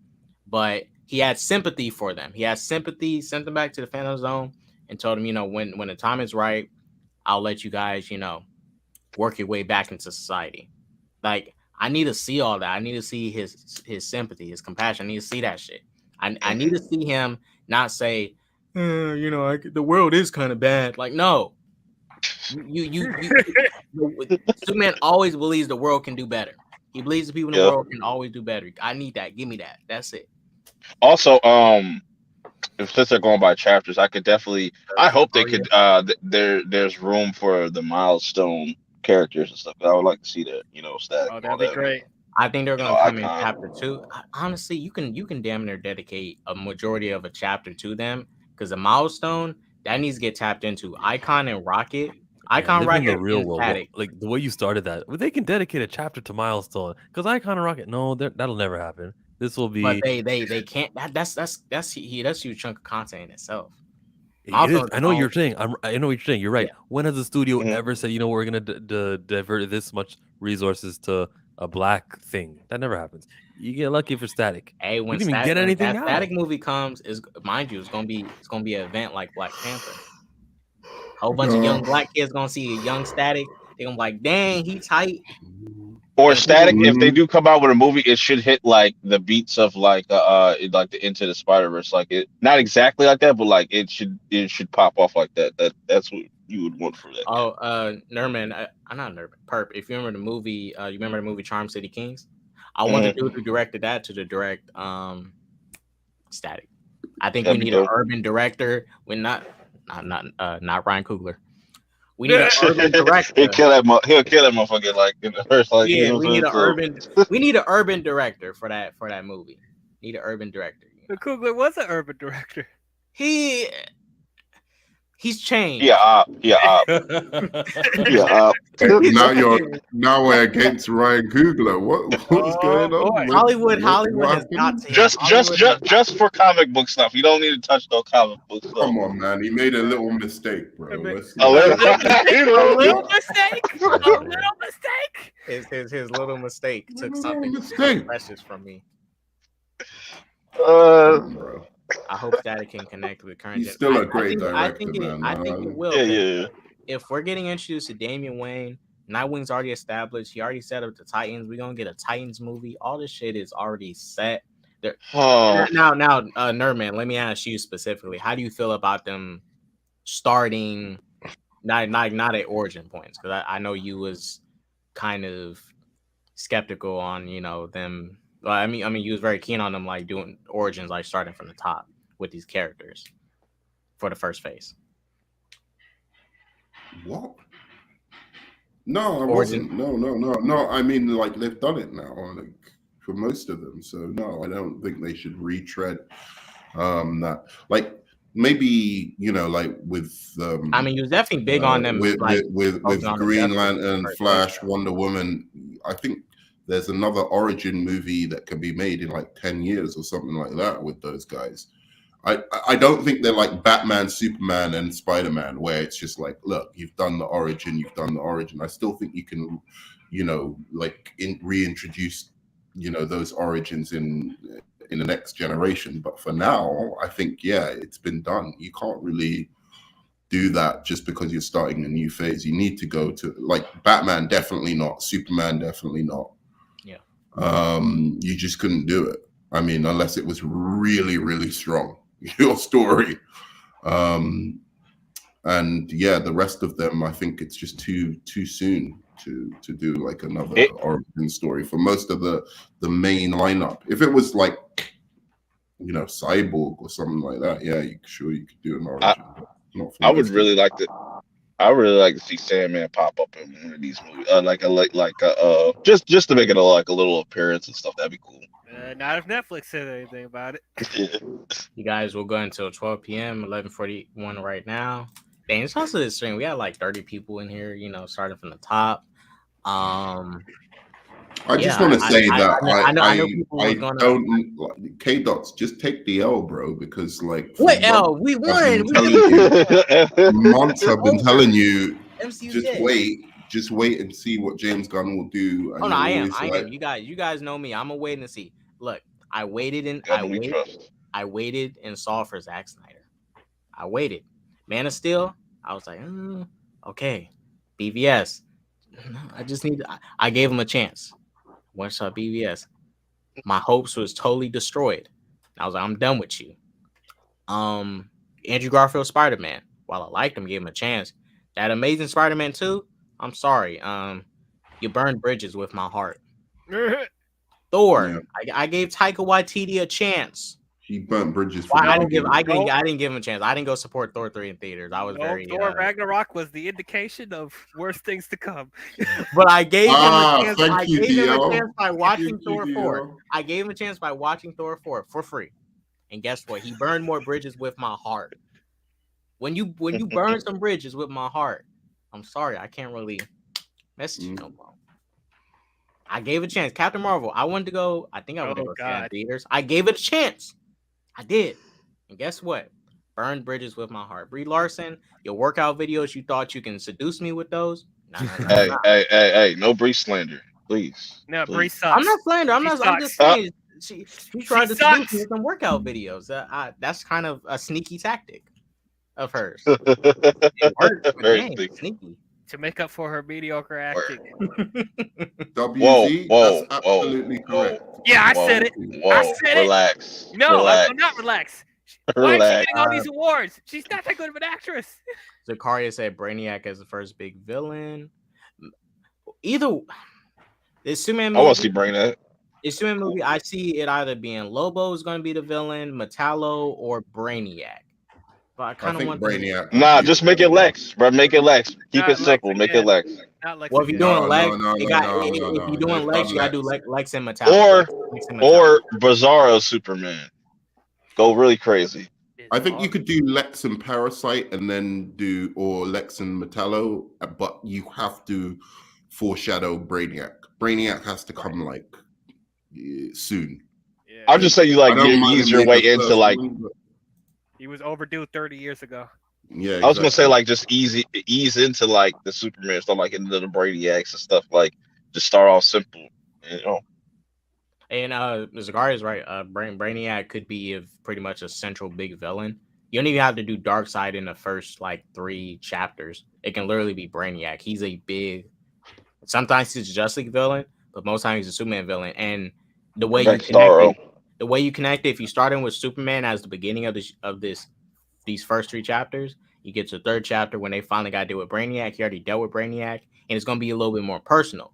because he's going to be the one to defeat him. His team's dealing with him. He knows it's going to connect a lot better. He started it, and the villain that he started fighting is the one that's trying to doom the universe, whatever, and he has to. I think Perp said like Starro, and I'm not the biggest fan of James Gunn's the Suicide Squad. I really am not, but I actually think he did the right thing with Starro. That's what you do with Starro. He's a throwaway. I know he was part of the first Justice League comic or whatever, but he ain't. I don't want to see Justice fight no starfish. Assuming I can easily beat up a starfish. Miss me with that. He's a good side villain, but not the main villain. I think Starro should be utilized in like horror movies and stuff, like a DC horror movie. Like Guillermo del Toro could do a good DC horror movie and get some heroes together to stop it. Starro takes over like a town or whatever. You know what they should do? The big bad, they should do Vandal Savage. Just do Vandal Savage. That's what Burl just said. Yeah, that'd be dope. Vandal Savage would be good. Like do some of these little, these people that's not so powerful. Vandal Savage would be cool. But then people like Marvel people, they'll be like, oh, they're copying Kang and stuff. Vandal Savage is a savage. You're already copying Man Thing with Swamp Thing. Don't tell me that the Werewolf by Night didn't influence that. Whoa. Didn't Swamp Thing come out first? Swamp Thing came out first. It don't matter what came out first. It matters those two first. Those two were created by like the same guys who were like bunking together, and then they created Swamp Thing and Man Thing the very like months apart. That's crazy. It's both. Look. When you were mapping out chapter 1, 2, 3, I just don't know the length. Like, will chapter 2 be 5 years later? Will it start with a Superman movie? Is Superman the chapter, page turner? I think by the time we get to chapter 2, it's going to be 2020. Based on what? 2030. How do you say that? I think. Well, we have to look at when they make these movies. So most of these going to be TV shows. TV shows they got to do in the back end and stuff. They don't take as long to film. Movies at least gonna take a little over 6 months. A little over 6 months to film, then the movie's gonna drop next year after that.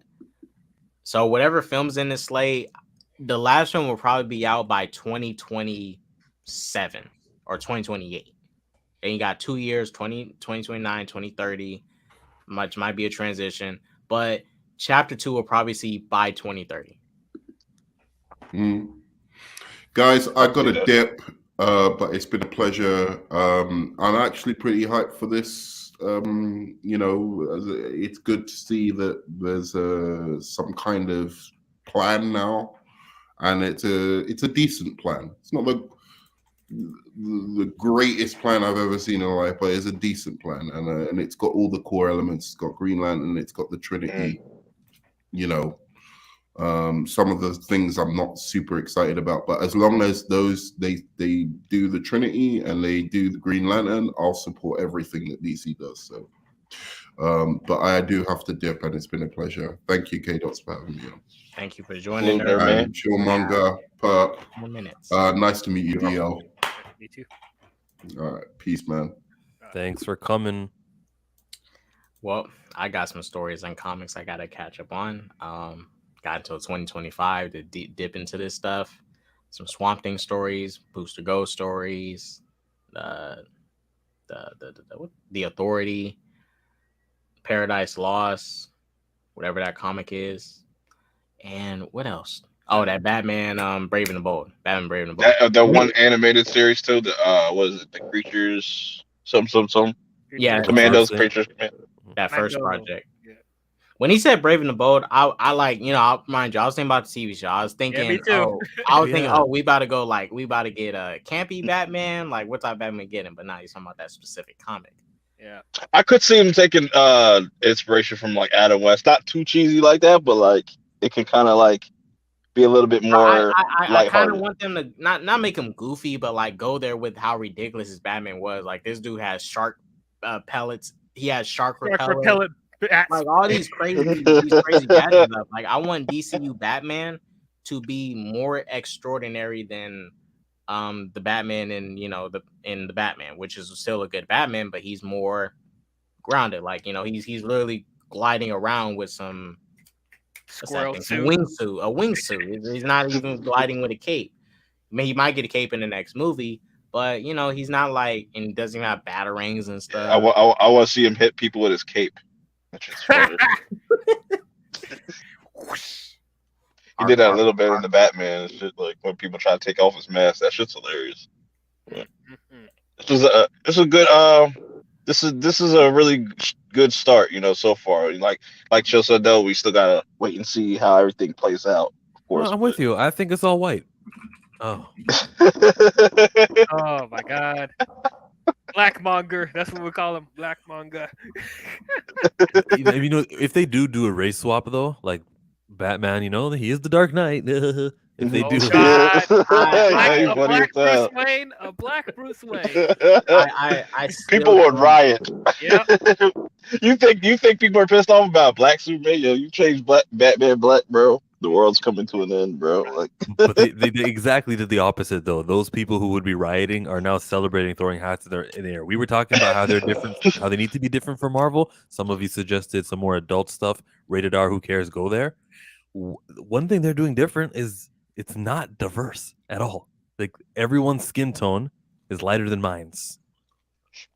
Well, I'll say this: knowing James Gunn, he has been known to he does do race swaps. I think some of these people we're getting, I wouldn't be shocked if a lot of these, especially the authority people, mind you, I'm not gonna act like I know their comic or read their comic, but it was white. I guarantee you, a lot of them will be race swapped. He's not. Is always Aldana gonna be on that squad probably. Oh god, they want Zoe. Oh shit, he might get Chris Pratt for Booster Gold. Fuck. That's what I'm saying. Like he looks like or actually, you know what'd be dope? And if they do end up doing like a Booster Gold and Blue Beetle thing, since it's Miguel, they should have the guy that plays Johnny Lawrence be Booster Gold. That'd be so fucking fire. Oh my god. Or you can have him be he can be Ted Cord. Well, he can be the original Blue Beetle and be Jaime's mentor. That'd be crazy. Snyder said, "I'm not gonna like it. I don't like the picking and choosing from Gunn, keeping Ezra, but not Cavill. I don't like it." I mean, they didn't confirm if he's keeping Ezra. He said they're resetting, so yeah, it's no confirmation that they're keeping Ezra.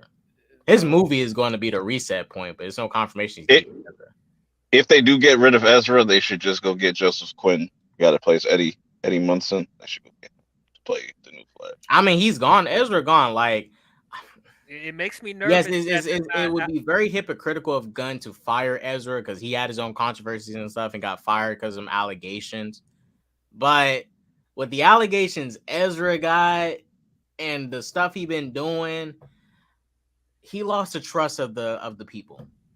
Yeah, I mean, he didn't kill nobody, so you know he all right. Yeah, Ezra didn't kill nobody, but he is done. He just got drunk. He got just too turned up. You know, ended up walking to his friend's house. You know, I mean, Ezra has done so much back to back in like a pretty short time.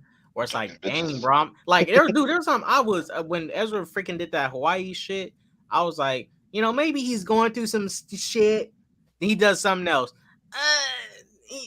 You might be going through some shit. Third time.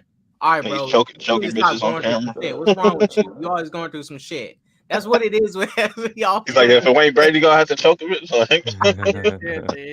gotten very problematic with him. Like I don't know if I would trust Ezra to still be the Flash after all that's happened. Whether he's guilty or not, he's just the fact that they don't want to put him on press. That's an issue. That's an issue. Yeah, because they did make that decision. They gave him 3 options, and they went with the first or the second, where they're going to promote it, but he's not going to be in that promotion heavily like that. He's like he won't be at the red carpet, all this stuff, because people want to ask him like, "Why'd you choke that girl out?" Exactly. What was going through your mind? What made you that mad? Exactly. So like, why would you keep him around if you're gonna deal with those problems? I was lost. I was going through a mental health crisis. So are you an Undertaker or a Kane?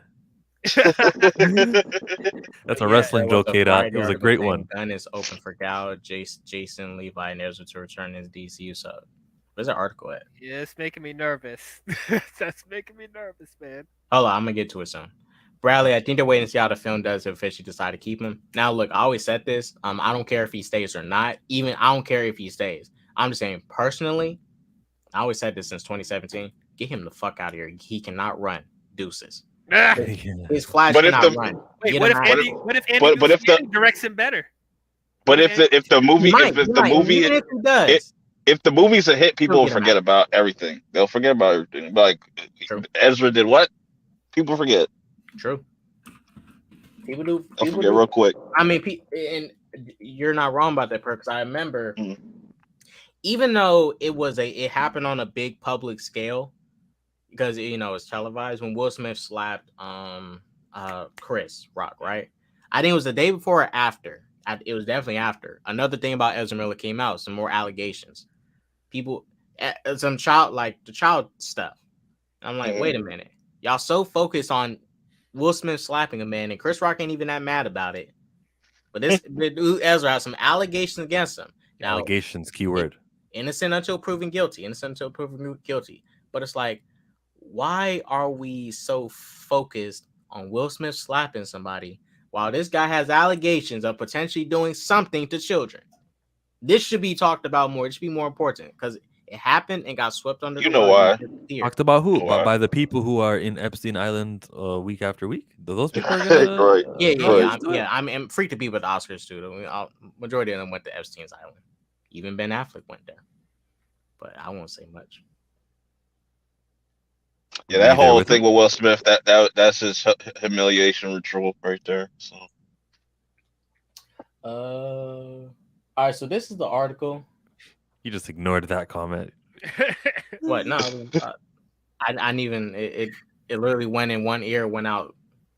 It's all good. The Flash is one of the greatest DC movies ever made. Gunn sounding like Martin Scorsese's fake Morbius code. Oh, I mean, if he has faith in it, oh wow. This movie must be good if WB is willing to put this hype, like really promote this at the Super Bowl. This better be a great movie. Yeah, it better be good. They treating this like this the Dark Knight. Yeah. So I mean, that's not hard to beat, man. Filmmaking. Goddamn. Gustin becomes a new Flash. Nah. No. We don't want no CW remnants, nothing. That's just dead. Let that shit put that shit in the pack and smoke it. You know what I'm saying? Like, no. Now, I will say, even though I don't like the Flash show, I think they missed an opportunity not having Grant Gustin appear in the movie, because that would have gave numbers for sure. Is it this one, Snyder? Let me know if it's this one, and we'll just go over this real quick and then get ready to head up out of here. Do we have to be quick? I want to go in on this. They can't cut him yet because it'll make them seem like anti-mental because he's getting help. I think after the movie's gone, cut him, but not before now. But yeah, I gotta hop off, go back to work real quick. But I'll be so. Thanks for coming on though. Yeah, man. Salute to y'all. Have a good day. Rest of your week. Be safe. Wonder if they cut out that scene of him catching all of the babies. Oh boy, that scene. Wait, what scene? Who's catching? I'm sorry. Like it was concept art at DC Fandom showing the Flash catch a bunch of babies off of a building. Like, oh, I remember that. Yeah. Oh yeah, I remember that. Cut that scene. How did they get to that? But babies falling off of a building. I just need to know how did that happen? I just need to know. Somebody was listening to Michael Jackson. He was like, "Oh, remember that blanket thing?" Yeah. No. That's how. All right, guys. No. This is the last thing we'll hit real quick, and then we gotta get up out of here. Right. I'm assuming this article we're gonna go off it. This is it, right, Snyder? This is it, because you know we're talking about Zachary Levi and his anti-Pfizer tweets.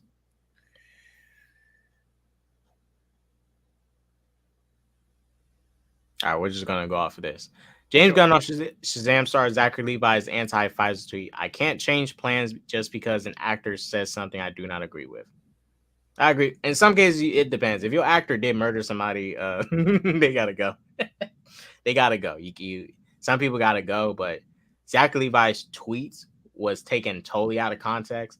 I don't like how the internet just totally looked at what he said and assumed he was talking about Pfizer vaccine, and people forgetting that Pfizer has been around since 1849. They're an actual pharmaceutical company. I feel like people have only heard of Pfizer in 2020 when they made a vaccine.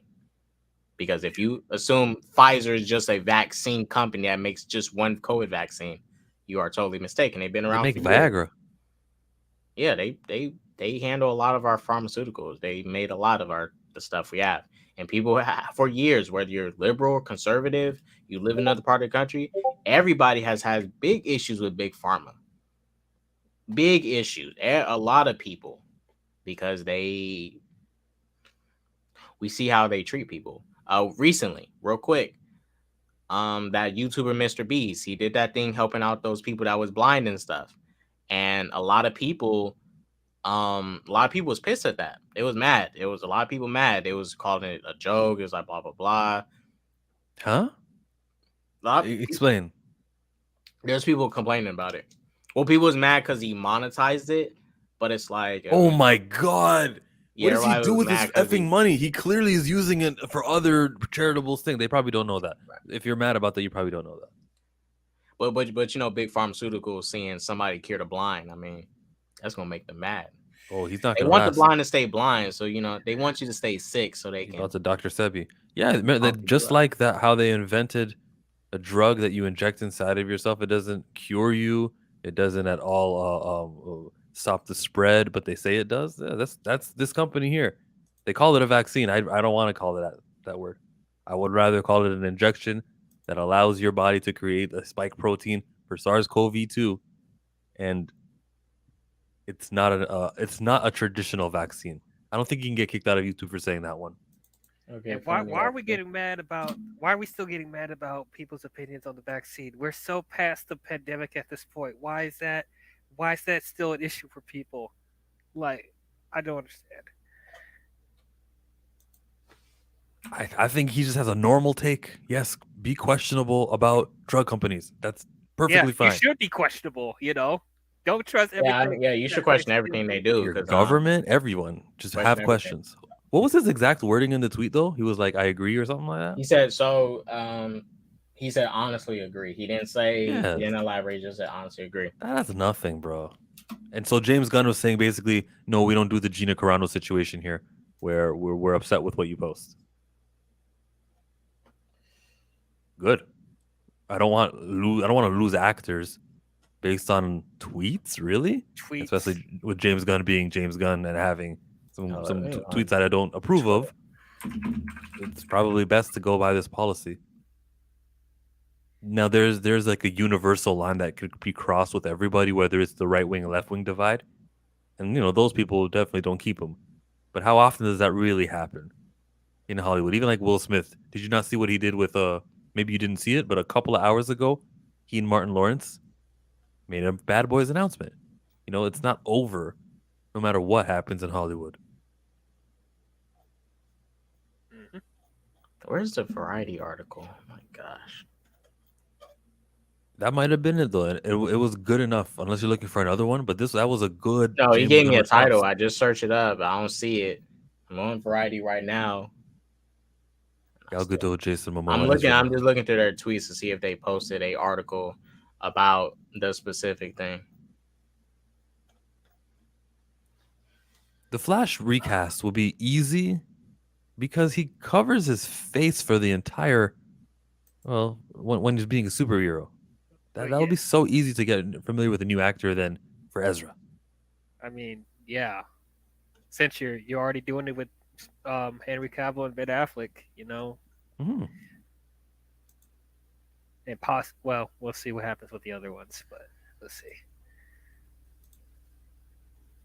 I think people are mad at the Mr. Beast because that all these people can see again if insurances and big pharma would actually help people and not pay there was something like it's a 10-minute surgery of all things. All they do is remove the film. I watched the video once. I don't really know everything, but yeah, I mean, I didn't realize that. I mean, I'm over here still thinking that shit's permanent. I didn't realize that. But like I said, with the lack of knowledge, okay, I found out with the lack of knowledge. I mean, nobody's not gonna know about that stuff because they hide that type of information. If I didn't, that was new to me. this guy can really save the world, and we, as people who watch YouTube videos and watch ads, are contributing to it. There's no problem here at all. All right, I found it. Nothing to see here. Okay, I found it here.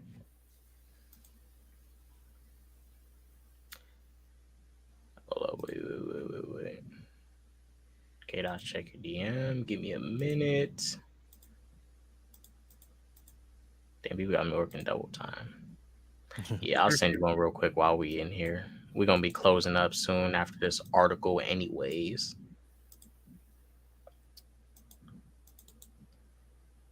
Took this W.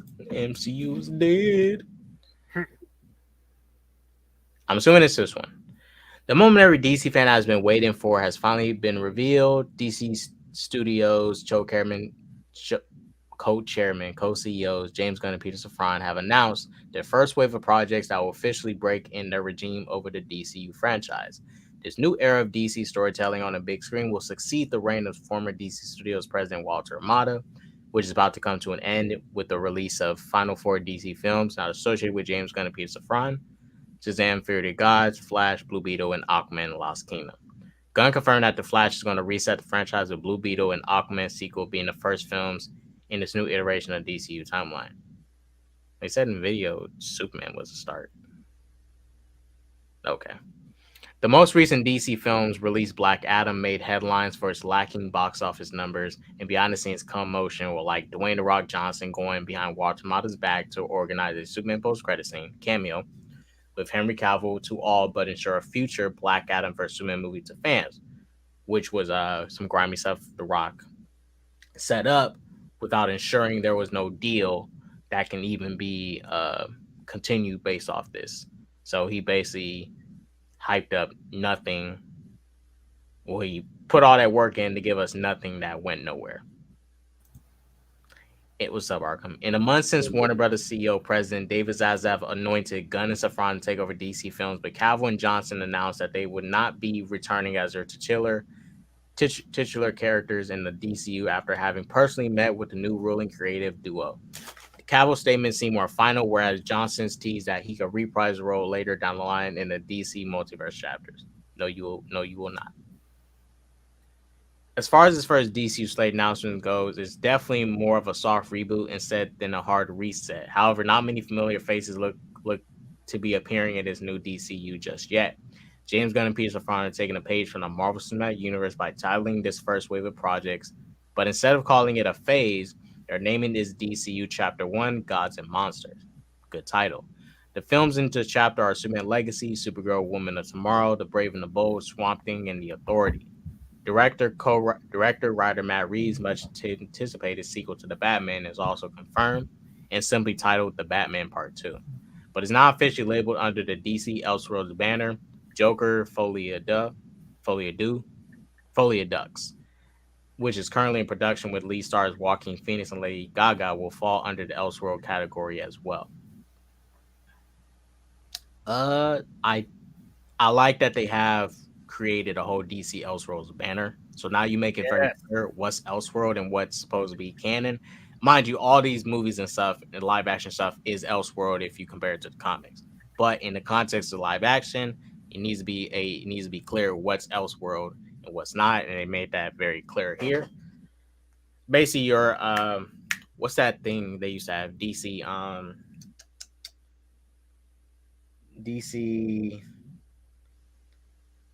Infinity. Are you talking about Black Label? Or are you talking Black Label? Okay. Black Label is what I'm talking about. Thank you. This is basically DC Black Label. That's basically what this is. Yeah. I wouldn't put too much interest into it because aside from Swamp Thing, they didn't really say they'd be doing anything Elseworld. Yeah. They probably got more coming in the cut chapters come, but as right now, it's just Joker, Swamp Thing, and the Batman Part 2. Well, I mean, the Batman Part 2 with that stuff and Joker, that's already like old stuff. So yeah, only new thing right now is Swamp Thing. That's the DC Elseworld. Mm-hmm. Every 10 new projects that they do, I'm gonna expect one of them to be Elseworld, and that's a pretty good ratio. James Gunn and Peter Safran have also announced multiple HBO Max shows in their first DCU slate: Creature Commandos, Booster Gold, Paradise Lost, and Lanterns. The first Creature Commandos is a pulpy animated series that sees to tie into the larger DCU franchise with its characters jumping into live action. Waller will take place between Peacemaker seasons 1 and 2 as a spin-off series that will help segue into the future of the DCU. Both shows are set to release in the next 2 years before Superman Legacy. Booster Gold will introduce the beloved time-traveling showboat to audiences. Paradise Lost is described as a Game of Thrones-esque fantasy series set primarily on the Amazon's home of Themyscira, long before Wonder Woman's birth. And finally, Lanterns will be a mystery featuring both Hal, Jordan, and Jon Stewart, which is something every DC fan should be excited about. The show is heavily inspired by True Blood, right? True Blood. Or was it True Crime? It was True something. I don't know. I ain't True Detective or something? I don't True know. Detective, whatever that shit. Okay. So whoever likes True said the name right. Whoever likes True Detective, they'll like this shit. True Blood. What? Are vampires? It sounded right to me. True Blood wasn't that. True Blood not bad. True Blood not bad. As reported by Variety, no directors are currently attached to any DCU projects. Although some are very close to joining, the same goes for any actor except Viola Davis, who's returning as Amanda Waller, as she should. Additionally, James Gunn and Peter Safran left the door open for Gal Gadot, Ezra Miller, Jason Momoa, and Zachary Levi to reprise their respective leading roles in the DCU's future. Yeah, I doubt Ezra. I can see Gal, Jason, and Zachary. Depending on how people react to Ezra, even after his movie, even if it does good, they can still boot his ass if they want to, because he doesn't have any more contracts after The Flash, doesn't have any more movies set, so they can easily boot him out. They don't. I can see Ezra. I can see Ezra. For me, I understand why Zachary Levi will probably stay because Peter Safran. Yeah, he has those connections with both both James and Peter Safran, and he's friends with both of them. So for me, it's kind of he's gonna stay. Zachary's definitely saying if he doesn't have any controversy around him, and then whatever controversy it was lies and fabrication made by people. The only other notable names left out besides Henry Cavill is Ben Affleck, as fresh faces will be cast as Superman and Batman.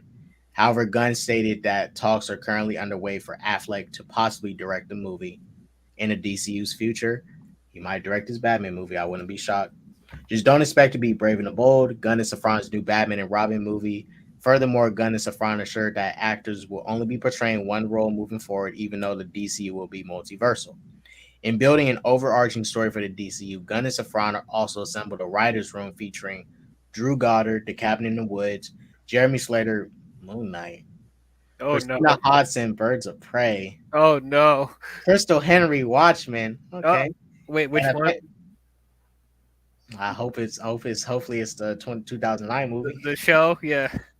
And a fan favorite comic writer, Tom King, Mr. Miracle. Some of these writers are continuing to work in the DCU, like Henry, who is co-show running Waller. Check out the full review from James Gunn and Peter Safran's first DC Slate announcement below, along with the individual release dates and bonus details. Which you stand upcoming DC projects are you most excited for? Sound off in the comments.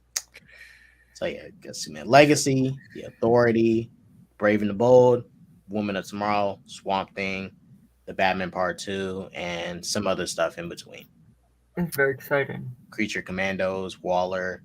So it seems like they're gonna keep HBO Max for a while. Looks like I thought they was rebranding this year. Remember they said they was gonna be rebranding into a new streaming service? Well, they're gonna call it Max. They'll probably rebrand. They're probably rebranding it, but right now they're just, I guess, trades are still calling it HBO Max. They can change it. Yeah, the new streaming service comes out this summer anyway. You guys, we have first behind the scenes footage of the Lanterns. So James Gunn thought he was going to be slick and not show us any footage. Oh boy. This is beautiful. Shouts out Rosales. He sent that over. Shouts out Rosales. So I don't have much else to say because we pretty much talked about it. Arkham's here. Arkham, you want to share your opinions on the new slate real quick before we do get ready to head up out of here? I'm Yeah. excited. I'm excited that with the Brave and the Bold with Batman, you already have established Bat Family now, and you're just going with Damian Wayne. That makes me happy. And we need established Bat Family already, and about time. With Superman, I'm really excited for the legacy. The Lanterns, I'm happy they revamped it, and it's John Stewart and Hal Jordan, both of them together. Yeah. Because I'd rather have both of them with Green Lanterns. The Authorities, that's gonna be interesting. It's kind of like, I guess, like a Death Squad from what I've read on comics from Superman Authorities. So that's gonna be interesting. The Amazons, that takes place before the Wonder Woman movies, correct? Yes. Well, they didn't even say a Wonder Woman. It's going to be before Wonder Woman is born. Yeah. Oh, okay. I think I'll be fine with that. I think that sounds cool. Booster Gold, I'm really excited. That is a very interesting one. I think Booster Gold is a cool character and very obscure character in live action, and it's like kind of cocky and freaking messes with the timeline all the time. It's like in a TV series that's gonna be cool. What else was there? I think there was one more. Which was your favorite black movie that was announced? Oh God. What? Yeah, what? I I was saying earlier in the show, they're doing a terrible job at representation where it's just like a whole lot of white movies. And then if you want to get somebody black, Amanda Waller's there. But she's not a superhero, nor is she a role model. And then there's Green Lanterns, which he shares with Hal. And even if, let's say, like Hal never mind. I'm taking over. I already did this. Go ahead, Arkham. Warner Brothers Discovery has spoken. The wait is over for DC fans. And I am excited for the Amanda Waller show because it's gonna be. They might take the story from Checkmate. I like the Checkmate story from the comics where, it's like different from the Suicide Squad, and you have like other members, like you have Green Arrow and other members that is not. You have a mixture of some villains, but you also have heroes in the mix with the Checkmate story, and I think that's what they're going to go with the route with the Amanda Waller show. Maybe introduce the Checkmate storyline with some heroes in it, and that's gonna be interesting. I want to see what happens in Flashpoint because they better justify why Viola Davis is back as Amanda Waller. They probably will. Yeah, that's why I think they're going to explain it because, like I said, whatever this Amanda Waller show is, it's like connected to Peacemaker and it's going right into this. But Peacemaker really did. Oh, damn, they did show the It's so confusing. The Suicide Squad technically canon Peacemaker too? season 1 did show the Justice League. Right? And then retroactively, if the Suicide Squad is canon, first Suicide Squad, Birds of Prey. However, they're having Flash end and how they're soft rebooting it. I mean, that's their job to explain it. I'm not gonna dive deep into it, but as long as they can explain it and make it make sense, however Flash is going to end and how they're going to soft reboot using Flash is important. So what I gathered is, Shazam, and the Flash. The last movie of the DCEU is The Flash. That's the reboot. And Blue Beetle and Aquaman are like this. Aquaman, I get Lost Kingdom, I think it's called, are like the start of the new universe, but it doesn't kick off until the Superman movie. I disagree with some of that, but the first part I did agree. Yeah, because that's where Shazam was never part of the DC. On when it's like, because in the video it says Superman is kicking it off, right? Yeah, kicking it off. And then there's other article saying the Waller show kick like Flashpoint. What's kicking it off exactly? You know, what is my impression is that the Superman movie. This is my impression of it. What? The other stuff that's coming out is because remember James Gunn had that contract for whatever show he was working on. He had like 2 shows. Yeah. I think that is what these are. Those 2 them shows that he already had set to go that he was working on, the secret project, and he's just knocking out the way. Because like I said, when the video, I wish he put a distinction between the DCEU and the DCU. Like he said, this is the DCEU and this is the DCU. So you make it clear because the DCU is not the DCEU. Yeah. It's not the same thing. They're separate. Yeah. But regardless of anything, I'm running with Superman as the point where we jump off at. That's what I'm running with until now. But I need to see how those shows will play out. He said they goes into this new universe. We will see. But Superman is the jumping off point for me. Okay, what about Aquaman? Like, what's that supposed to? So yeah, what I'm hearing is Aquaman is getting his 3rd film, and it seems like Jason Momoa is going to come over to his DCU. So he's or his 3rd film. That's why he's going to have his 3rd movie, and then that 3rd film needs to come out for 2025. Like, if it's not in the universe, that shouldn't need to come out for 2025. Or if they're doing this, take place in this Elseworld thing, it needs to be clear that this is the Elseworld, and Momoa will be showing up in the DCU as another character. Because he said in the article, you won't see multiple actors playing different characters, even though it's a multiverse thing. Yeah. Okay. So either he's going to be Lobo or he's going to be Aquaman. It's either one or the other. I reject the Aquaman. I think it's Lobo. Yeah, probably. I hope it is. Some people were right about the speculation of Blue Beetle being part of the DCU, and it's probably going to be part of the DCU. Shazam is too, because he said it takes place in its own little corner. They no, never really because mixed. I know some people thought it was going to be part of the DCEU and wasn't going to be part of the DCU. So I ain't gonna lie, I'm kind of excited to see how that Blue Beetle's gonna play out.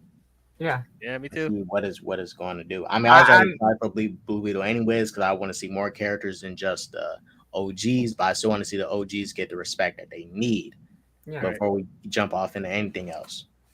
Right. And they got that. They got Batman and Superman. We wish for a Wonder Woman, but we don't know what's happening on that Paradise Island. So let's see. I think Paradise Island is just going to be, another origin. Just break it down. Why the Amazons were placed on Themyscira, what happened with that. And then by the final episode, it might fast forward years ahead and you see Diana as a young girl on Themyscira. Then in chapter 2, she shows up. Yep. And she's not showing up. Yeah, she's inevitable. Yep. I do think this is what I think. This is only a few things that were shown because they're supposed to have something in May. I think it's like some kind of they're gonna show more stuff with the DCU, and I think there's probably a Wonder Woman movie project. It just probably wasn't shown. I do firmly believe because they're doing something in May, doing a live event with DC. Yeah, and that's in March that's in May. It's in May, but it's in New York it's in New York at some place in New York. Then why not? Oh, so that's why some of these were like no names and kind of uneventful things. You don't want a crowd full of people going, oh. So yeah, this was a good idea. Yeah. It kind of makes sense because you want to save I'm not saying this wasn't great. I loved a lot of these unknown, very obscure characters. Like I wouldn't expect a Booster Gold TV series. Like I wouldn't expect that. I think they're saving the Big Bang for their own event. Static Wonder Woman, Justice League. Yeah, probably. Yeah. Rosales said everything's not unified as Elseworld like the Batman. This means undisclosed projects are greenlit and will not be canon. Yeah, that's why as long as they explain that shit, good with me. Just explain it. Don't just be dropping shit and don't explain it. That's another problem too when you don't explain why this is this way. Yeah, you need to dive deep into it. I'm not expecting no deep dialogue about it. Just give a little explanation. That's all. With I think with the Batman, because there's I read the one with I think it was Hollywood Reporter. It sounds like the indication that possibly the second movie might be the last movie. how it's worded.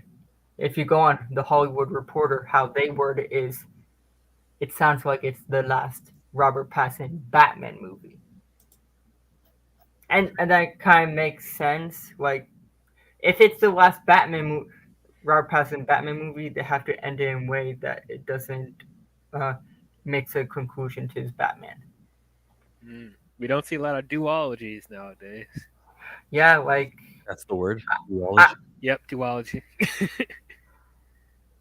For me, like I'm happy that it's getting the second movie, but with the Batman movie, it's in a way that you didn't really need a second movie.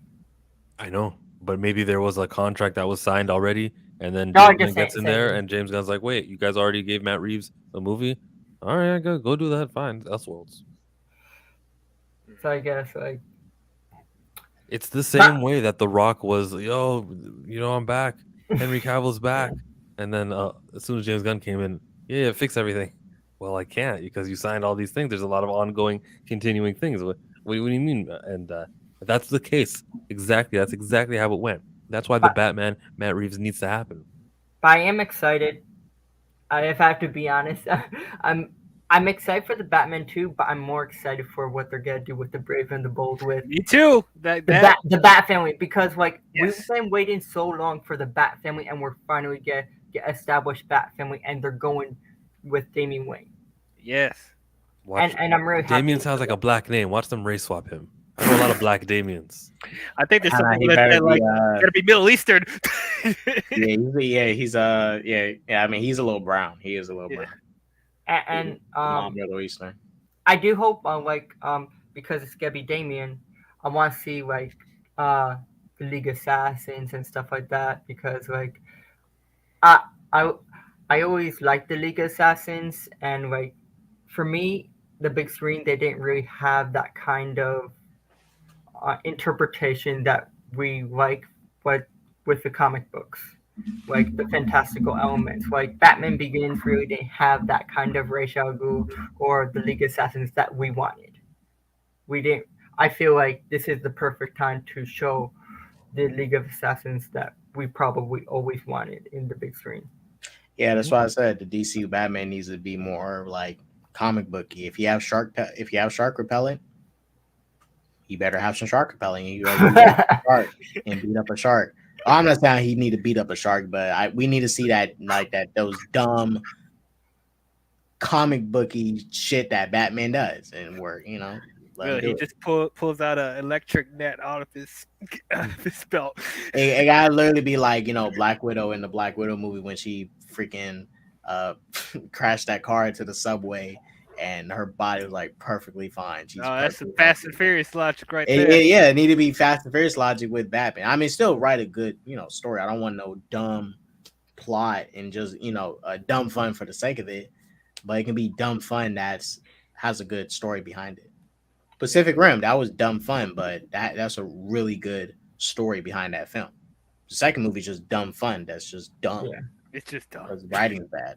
The one thing that I really appreciated when he was talking about this way, he also talks about recent runs that he's took inspiration with Supergirl, Woman of Tomorrow.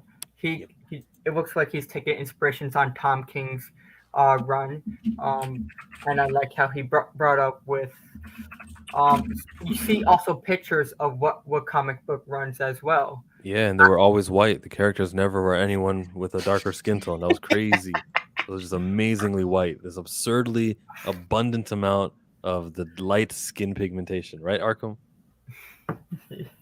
All right, so Supergirl, Woman of Tomorrow is on paperback right now for $17.99. I'm gonna go ahead and order me this. Did you ever read? But anyways, the pages you were talking about how you like how the pages are on screen, which means that they're probably going to be pretty accurate or at least inspired more than loosely. I like how the presentation, how he did it. He showed what comic book inspiration he's gonna be. He's not gonna take the whole story, but he's taking inspiration towards that kind of concept. And that's why I think he had to do with the Shazam trailer, because at the end of it, you saw comic books at the end of the trailer. That's crazy. That's whoa, that never happens. James Gunn. Yeah, You know, Sony will put a PlayStation controller on there for the Spider-Man. They do. Yeah, buy our products. Buy our products. Buy our products. Thanks Sony for the idea, but buy our products. I do like this idea that you have someone like you have James Gunn in charge that like is taking heavily inspiration from the comics and like using it within the movies or projects that he's doing. Mm-hmm. It just tells you he takes a lot of appreciation within the comics, and like he talks a lot about like I remember when he talked about Grant Morrison's Superman run and stuff like that, and I don't think it was a coincidence when he was reading it, and then you see the cover in the video. Right. Yeah. Yeah, so I think for me, I think All-Star Superman is going to be his big inspiration for this Superman Legacy movie. Anyways, because he was hyping up that book weeks before this was going down. So expect the movie to kind of be similar to All-Star Superman. And I also think it's kind of a little ironic because he named the new Batman movie Brave and the Bold, and that's Tom King's run called Batman the Brave and the Bold. I just think I honestly was expecting some Golden Age Batman stuff. That was my first thought, like Golden Age Batman. Oh shoot, we're gonna get a little bit more campy blue and gray Batman. Oh shoot. Yeah, but I'm excited. Like, I think this is tip iceberg. I also like the idea that everything is gonna be kind of connected, where you have the TV shows, the animation, the games. They keep confirming the games are going to be connected. Just like Lucasfilm. Yeah, like Lucasfilm. Like you have like just like the Star Wars games, like they're connected in every way. So yeah, my only worry about the games is that I hope they don't put like significant huge events in the games, because I think they should know that not everybody plays video games, so like it can still be connected but still be able to stand on its own. You don't have to play this to understand what's going on in other movies or shows. And with the video game stuff, well, I'm not against it. Video game movies, I think it's starting to come back. It's starting to come back. I think it's loosely. It's gonna be loosely like with the games. I think they're gonna be like solo stories that they're gonna with the games connected. Like say the upcoming Wonder Woman game. That like I don't know if they're gonna bring the new, because they say you're gonna have only one person that portrays. The voice in the game is the person who plays them in live action. So if they're gonna change certain things with the Wonder Woman game, I guess bring the voice of the one that's gonna do live action, she's gonna voice it in the game probably. I don't know, because with Suicide Squad Kills Justice League, I don't think that's connected at all. I feel like that's just that's Arkham. That's Arkham first, totally non-canon in its own separate continuity. And I firmly believe that's probably the last Arkham game, to be honest. Yeah, we'll see. Because they want this interconnectivity. They want this connectivity, and I don't think they would probably want to connect a story like Suicide Squad Kills Justice League. Say the Justice League is killed, but probably not going to connect that. How funny it would be if they put Elseworld stuff on the video games too. Basically. Yeah, for me, for the games, I just hope they're totally non-canon. They're not essential. Yeah, they're like the Swamp Thing or the Batman. Oh, I like the idea of Swamp Thing. I want to be completely Elseworld, because when the biggest problem with video game movies, especially when Spider-Man 2 came out, all them other games, they be giving us shit that don't even match up to the movie. I remember in the Spider-Man 2 game, you fighting Rhino, you fighting Shocker, you fighting Mysterio. I'm like, is this supposed to be? You might as well make a whole new thing in general. This doesn't even make sense. But I think a video game is the perfect way to get a superhero from zero, learning his powers. You kind of power up, Right. you do little quests. Static debuting in a video game, and then you get the guy who voices it to be in the movie the next year is the perfect marketing strategy. Yeah, it is a very good strategy. Like how long do games take to develop a game like that? For usually 3 to 4 years. Yeah, 3 to 4 years. Arkham usually like the Arkham games usually took around 3 to 4 years. This one, the newest one, took an extra long time. So we'll know about this video game 3 years in advance because people will be working and developing on it, and their loose lips will speak. Yeah, it probably won't be until like 2028 when we do hear about this game. Wow. I say if they're starting, if they're developing it now, it's only 2023. Let's say they're starting to develop something now. You won't hear about nothing until like halfway in. Like yeah, probably. Like they usually do those cinematic trailers and show like what like. That's pretty good though. Like halfway into the development for a whole year and a half, people won't say anything. Good. Yeah, it's good. Like this is my perspective on like video games. Is like I understand people want progress on video games, but you can't give progress on every day what they're gonna do on video games. That's like unrealistic. When fans think when you make video games, like when the right, it's this kind of similar to Spider-Man 2. It's like we haven't heard anything, but they're very hard in work, but they're not gonna give so many updates every day because like when they're ready, they'll show something. If there we know about it from everything, Mr. Terrific will be cast. Oh yeah. All the authorities. Mr. Terrific's not even part of the authorities technically. It's if you read Superman Authority, you have like members that aren't heroes. They're not heroes. They're villains in this kind of squad that this squad that goes against like villains. It's like similar to like a little bit loosely against with Suicide Squad, but without the bombs in their necks and stuff like that. But they're like they help you go against the World War Saga with Superman. They were there. They're not really superheroes at all, to be honest. Okay. Let's see how it goes. But it's very interesting. It's an interesting pick because like I like the War Saga and they portrayed the characters pretty good, and hopefully it won't be another Eternals. But yeah, let's see. Oh yeah, Eternals was very bad. Yeah. that shit. Yeah, it was. All right, you guys, we do got to get ready to wind this up because I got some other stuff got to take care of. I literally just ordered this Supergirl Man of Tomorrow comic. I'm ordering more of the comics that's based off these upcoming movies in the upcoming weeks. I want to know about them beforehand before I get into these movies. So might as well prepare, read up on them, get them knocked out the way. Thank you all for coming on.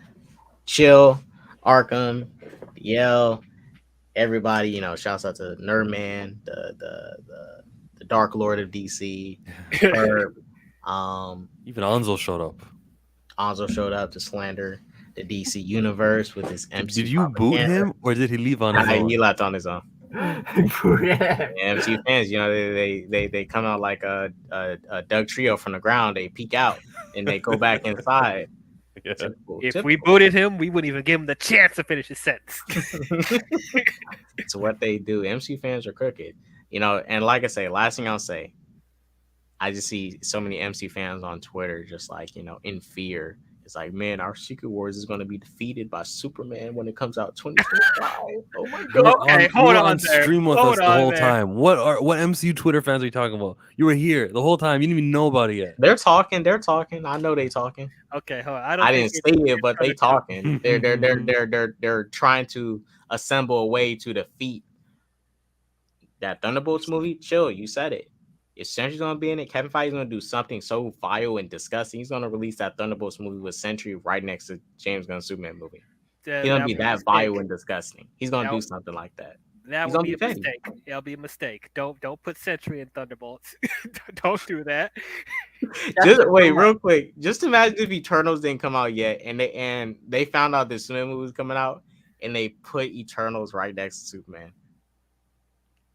Superman would that's like sending Eternals to be sacrificed. If they're gonna use Icarus as their kryptonite to Superman, well, okay. They're dead on arrival.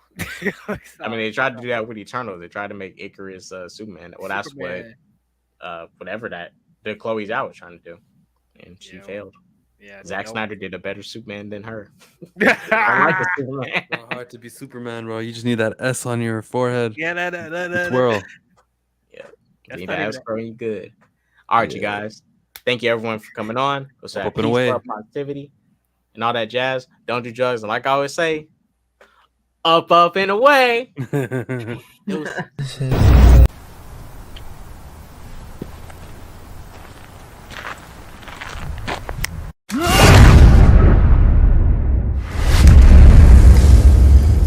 did you do?